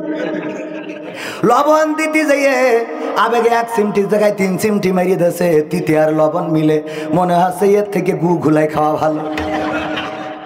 ওইটা খায় আর ভাবি জিজ্ঞেস করে শরবতটা কেমন হয়েছে বলেন তা? ভাবি এক্সিলেন্ট। আরে পাম, কথা কয় না, এই পাম দেয় বলে ভাবির আবার চিন্তা করে আমার দেওরা কি মানুষ, আল্লাহ আমারে কয় ভাবি আপনার চেহারা দেখলে না আমার আসলে পানি ঠিসে লাগে না। এই যে বলে ও দেখে যে আমার স্বামী কোনোদিন এই কথা বললো না, এই জন্য আমি বলি যে আমার ভাইয়েরা যারা বিয়ে করেছেন আপনার বোর যদি দাঁত উঁচুও হয় আপনি বলেন তোর এই দাঁত উঁচু বলি ভালো লাগে বেশি। বোঝেন নি? এই কথা বলা যাবে না। বলবেন তুমি আমার আলকাতরা সুন্দরী, অসুবিধা আছে? কালো মানুষ হইলে কালো মানুষ বানাইছে কে? আল্লাহ। বলবেন তুমি আমার আলকাতরা সুন্দরী, তোমারে পাওয়ার পরে আমার জীবন ধর ভাল না লাগলেও বলেন। এই কথা বললেও আর দেওরার কথা শুনবে না, কারণ এই বলেন না বলেই তো আর এক জায়গায় বাইর মারে, কথা কয় না। এইগুলো বলা দরকার আছে না নাই? স্ত্রীকে প্রশংসা করুন, রান্না করিছে লবণ হয়নি অথবা লবণ বেশি হয়ে গেছে, আমাদের আচরণ কি রান্না করি যাই এই রান্না তুই তো খাই খাই। আরে বাবা, ডক্টর ইউনিসির উপদেশটা শয়তান। আস্তে করে বলবেন বিবি শোনো, তুমি রান্না যে করো, তোমার রান্না বেগুন রান্না খাইলে মনে হয় হরিণ রান্না করেছ, আর গরুর গোস্ত রান্নলে মনে হয় হাতি রেঁধেছিস, কিন্তু আজকে লবণ মনে হচ্ছে একটু কম হয়েছে, একটু বাড়াই দিলে আরো সুন্দর হবে। ও দেখবেন আগের পরের দিন এত লবণ দেবে যে লবণের গুঁতে খেতে পারবেন না। আবেগে, ভালোবাসায়, এটা কি ভালোবাসায়, এগুলো বলবেন। আবার নারীদেরও দোষ আছে, ওরা ওই বিয়ের দিন একটু মেকআপ করেছে লিপস্টিক, আমরা কিনে নিয়ে দিছি না, 1 বাক্স কিনে নিয়ে যেয়ে দিলাম, ওইগুলো একটু কোনো রকম মেখে গিয়েছে, ওই বাক্স ভরা রয়েছে, আর কোনোদিন মাখলো না। মাখলো কবে? যেদিন আমার বর বলতেছি আজকে আমার বন্ধু দাওয়াত দিয়েছে তোমার নিয়ে যাবো, ওরে সাজু গুজু, হ্যাঁ সব সাজু গুজু একেবারে নাও আমি রেডি। আবার খানিক পরে যাই এইসব মোটরসাইকেল স্টার্ট দিয়েছি, বলছে দাঁড়াও আমার টিপটা একটু বেঁকে গেছে কিনা নাই দেখে আসি। আবার যাই ওইটা দেখে সোজা করি, তারপরে আসলো বন্ধুর সাথে কাছে পরিচয় করে দিলাম, তো আমার বউ কয় মনে মনে কয় মালটা তো সেই রে, ঠিক না বে ঠিক? অথচ ও যদি আমার জন্য সাজত, আবার আমি বন্ধুর বোধ দেখে আমারও ভাল লাগে, কথা কয় না, আমার বোধ দেখে বন্ধুর ভাল লাগে, বন্ধুর বোধ দেখে আমার ভাল লাগে, এই দুইজনে অল্টারনেট সমস্যা। এই জন্য কি করতে হবে, বন্ধুর জন্যই না, ওই বউ মাঝে মাঝে নিজে সাজতে হবে। চাষিকে দরকার ইয়াঙ্গের বলছি তো, ওগের খুব সুন্দর করে সাজ দিয়ে হবে, সেই যে লিপস্টিক দিয়ে টিপ দিয়ে একেবারে আলতা শুনো পাউডার আইলা শাইলা বাইলা যেগুলো আছে এগুলো সেই যে ঘরের মধ্যে থাকবেন, দরজা খুলেই যেন মনে করে আমার বউ না এর শালি। হঠাৎ করে চলে আসবে শালি, কখন কে শালি, আমি তোমার বউ, দেখি তো মনে আছে পরিমণি চা চাইতে বোঝাননি। এইগুলো মা বোনেরা এগুলো সাজবেন, ছোট ছোট কাপড়গুলো পরবেন, তাইলে ওরা সিরিয়ালে ও পরিমণির ওইসব দেখি বেড়াবে না, কথা কয় না। এগুলো জায়েজ না না জায়েজ? অনেক বিস্তারিত কথা বলতাম, তাই এত দূর যাবো না। আপনারা আবার পুরুষদেরও দোষ আছে, বিড়ি খেয়ে এমন করি থিয়েস মুখ, আল্লাহ। আমি বলি যখন নামাজে দাঁড়ায়,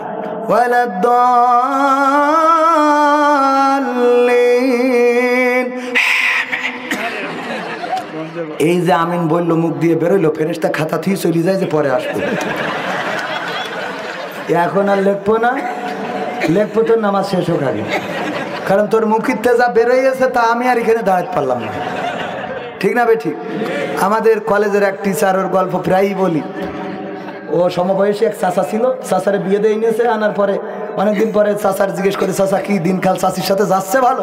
কয় ভালো যাচ্ছে, কিন্তু দুঃখ একটা কি, তা তোর চাচি কোনোদিন আমার ঠোঁটে কিস করতে দিনি। তো এটা নিয়ে, আরে বাবা এটা তো খারাপ কাজ না, এই চাষির জন্য কি এটা হালাল না? আলহামদুলিল্লাহ। চাচা তো বলতেছে যে এটা আমি কি চাষির জিজ্ঞেস করবো, কয় তুই যেহেতু সমবয়সী বন্ধুর মতোই চলিস, একটু বলিস দিন। তো চাষির ডেকে বলি, চাষি এটা চাষা অভিযোগ করলো যে সব ঠিক আছে, তা ঠোঁটে নাকি একটু কিস করতে দেন না, চুমো খাতি দেন না। তা বলছে লজ্জা ভেঙে যেহেতু তোমার চাষা বলেছে, আমি তোমার বলি শোনো, তোমার চাষা বিড়ি খেয়ে ও মুখির যে দুর্গন্ধ করে রেখেছে, ওর পাশায় কিস করা যাবে, তা ঠোঁটে না।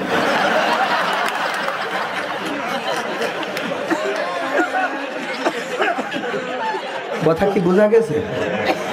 এরকম যদি কেউ থাকেন, আল্লাহকে সাক্ষী রেখে হাজির নাজির মেনে বিড়ি খান, আজকে থেকে অন্তত বিড়ি খাবেন না, সাহস করে হাত উঁচু করতে পারবেন? 5 থেকে 10 জন বিড়ি খান, খাবেন না, বিড়ি খান, খাবেন না, বিড়ি খায় খান, ধূমপান করেন আর করবেন না, অভ্যস্ত মানুষ হাত উঁচু করতে পারেন, সাহস করে যে হুজুর আজকের এই মাহফিলের ওসিলায় কোরআনের সম্মানে আল্লাহ রাব্বুল আলামিনকে সাক্ষী রেখে আমি হাত উঁচু করে বলছি আর বিড়ি খাবো না। আছেন কেউ? কনফিডেন্স আছে কেউ? আছে এরকম কেউ কনফিডেন্স নিয়ে হাত উঁচু করতে পারবেন? এই যে আমার একজন ভাই হাত উঁচু করেছে, ধূমপান করবেন না, তাই তো আমার ভাই? এ ভাই আপনি হাত উঁচু করেছেন, ধূমপান করবেন না?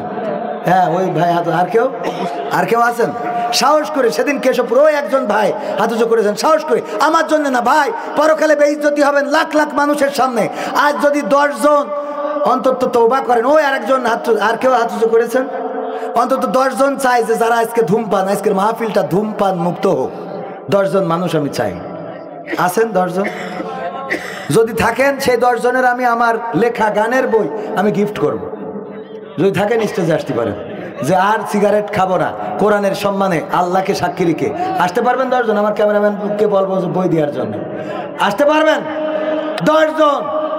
যে আসবেন আসেন, যে কয়জন আসবেন একটা করে আমার গানের বই গিফট থাকবে, একটা করে গানের বই। ধূমপান করব না, আগে করতাম আল্লাহর জন্যে, সন্তানের কথা চিন্তা করে, স্ত্রীর কথা চিন্তা করে। আপনি যখন কথা বলেন তখন আপনার স্ত্রী সহ্য করতে পারে না, কিন্তু কিছু বলতে পারে না। আসেন 10 জন, তওবা করেন আল্লাহর জন্যে, যার টাকা অপচয় করব না, এটা ভালো কাজ নয়। আজকে এই মানুষের সামনে আপনি তওবা করবেন, আল্লাহ আপনার ইজ্জতকে বাড়িয়ে দিবেন, বলেন সুবহানাল্লাহ। আমি তওবা নিয়ে অনেক ঘটনা শোনাতে পারতাম। আসতে পারবেন স্টেজে?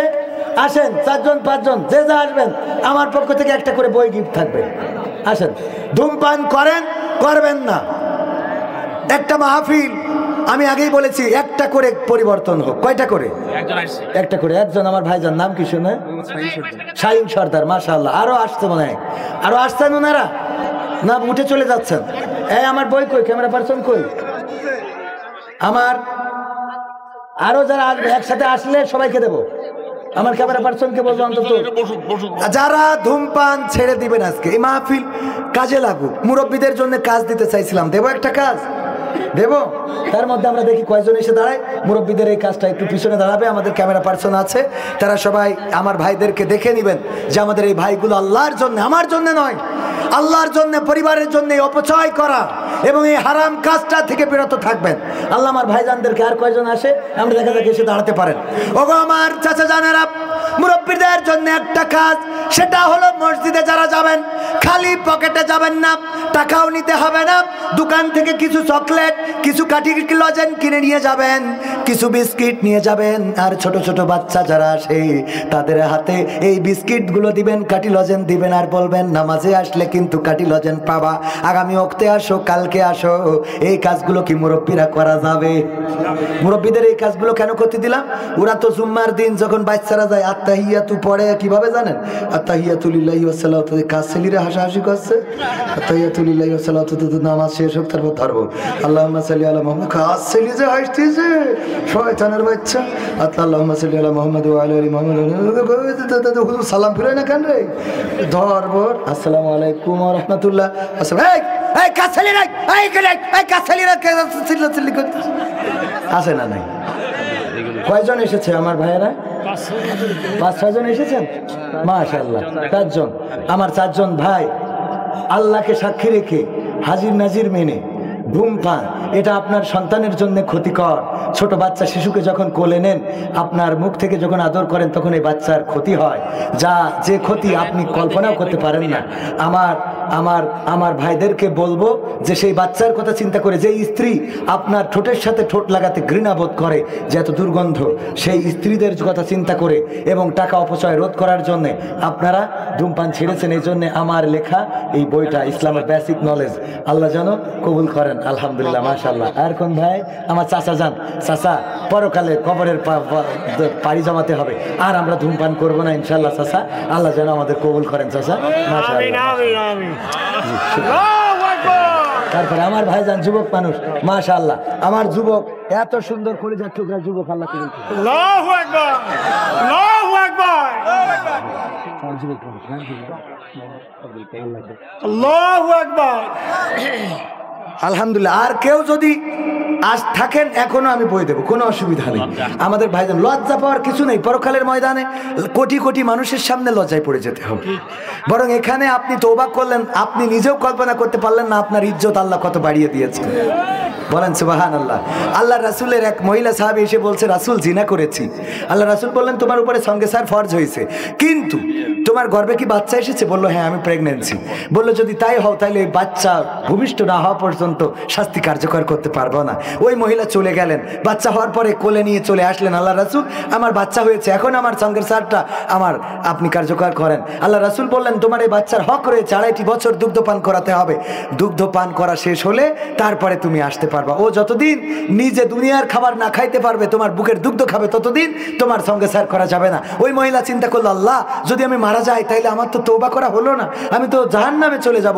পরে বাচ্চাটা একটু বড় হইতেই হাতের মধ্যে কোনো রকম খাবার, বিস্কিট, খেজুর ধরিয়ে নিয়ে চলে এসেছে। আল্লাহ রাসূল দেখেন, এই বাচ্চাটা এখন খাওয়া শিখেছে, আমার সঙ্গে সার আপনি কায়েম করুন। আল্লাহ রাসূল সাহাবীদের নির্দেশ দিলেন, যাও এই মহিলাটার সঙ্গে সার করো। মাজা পর্যন্ত গেড়ে দেওয়া হলো, সঙ্গে সার পাথরের আঘাত করতে থাকলো, রক্ত এসে ফিনকি দিয়ে এক সাহাবীর গায়ে লাগলো। সাহাবী ঘৃণা করতে লাগলেন, পতিতা, একজন বেশ্যা বা একজন জেনাকার, একজন জেনাকারিনীর রক্ত আমার গায়ে লেগেছে, থু থু, সি সি। আল্লাহ রাসূল বললেন, ওগো সাহাবী, তুমি কাকে থু বলছো, তুমি কাকে সি বলছো?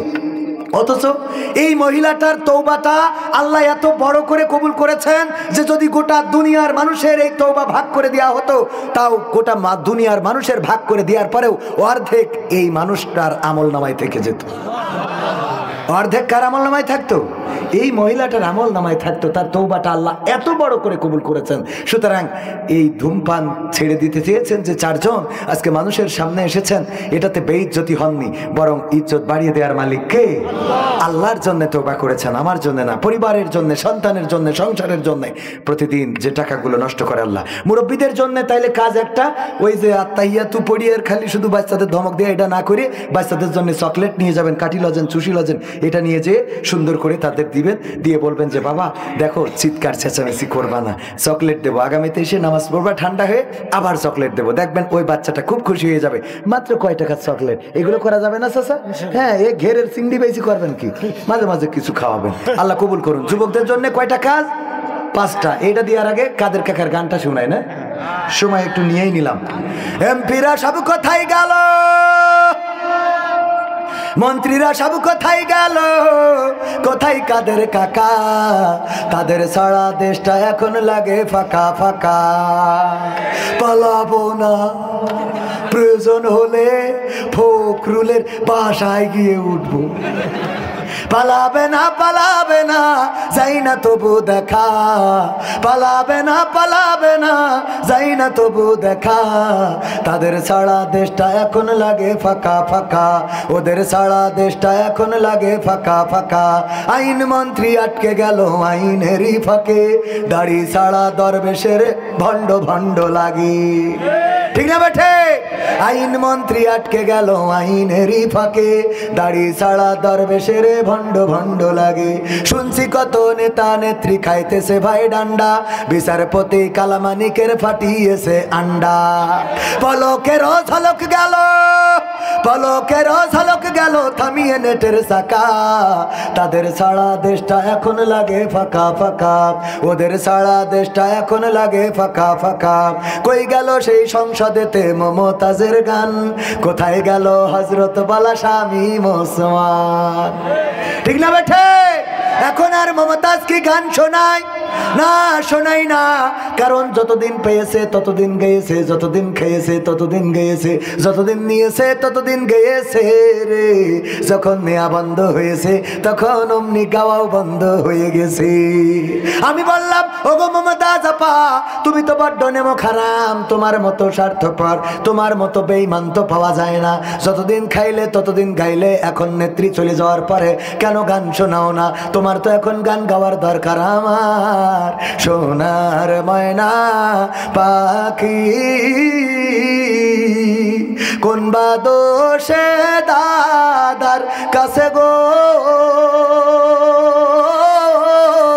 আমরা দেশে কেমনে থাকি রে আমার কলজের ময়না পাখি। ঠিক না বেঠে? তবে গান গাচ্ছে না তা না, এখন গান গায়, সেই গানটা হলো মনে মনে গায়, ফাঁকা মাঠে যেয়ে গায়, টয়লেটে যেয়ে গায়। ও আমার দরদি আগে জানলে, আগে জানলে তোর ভাঙা নৌকায় চড়তাম না, ভাঙা নৌকায় চড়তাম না, আর এই বিপদে পড়তাম না।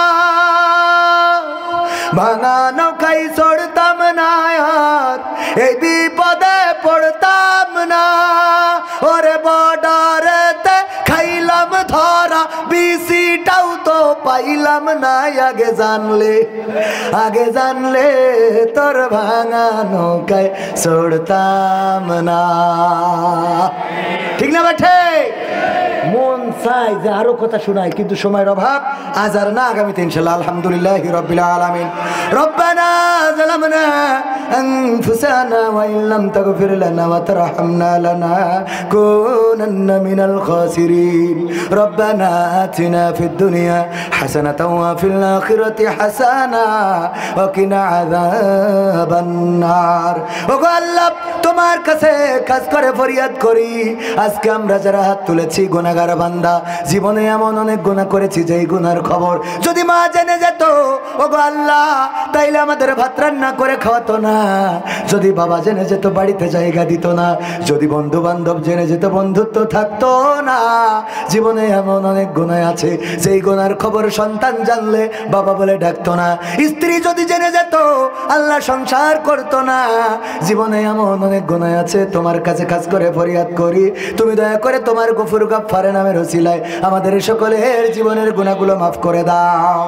ওগো আল্লাহ, আমাদের যাদের মা জননী চিরজনমের মতো বিদায় নিয়ে চলে গেল, অন্ধকার কবরে ঘুমানো, কোন অবস্থায় আছে জানি না, কোন অবস্থায় রেখেছো জানি না। আল্লাহ তোমার কাছে খাস করে ফরিয়াদ করি গো, আমাদের যাদের মা নাই, চিরজনমের মতো বিদায় নিয়ে চলে গেছে, আল্লাহ মায়ের কবরটারে জান্নাতের বাগান বানায়া দাও। ওগো আল্লাহ, যাদের বাবা নাই, বাবা হারাদের মধ্যে আমিও একজন, তোমার ডাকে সাড়া দিয়ে চিরজনমের মতো বিদায় নিয়ে চলে গেল। আল্লাহ কবর দেশে কেমন আছে জানি না, এই জনপদে একদিন বেরিয়েছে তোমার কোরআনের বাণী প্রচার করে বেড়াতো, মাইকে যে বাবার কণ্ঠ শোনা যেত, আজ 23টা বছর হয়ে গেল, আল্লাহ বাবার কণ্ঠটা শোনা যায় না। তোমার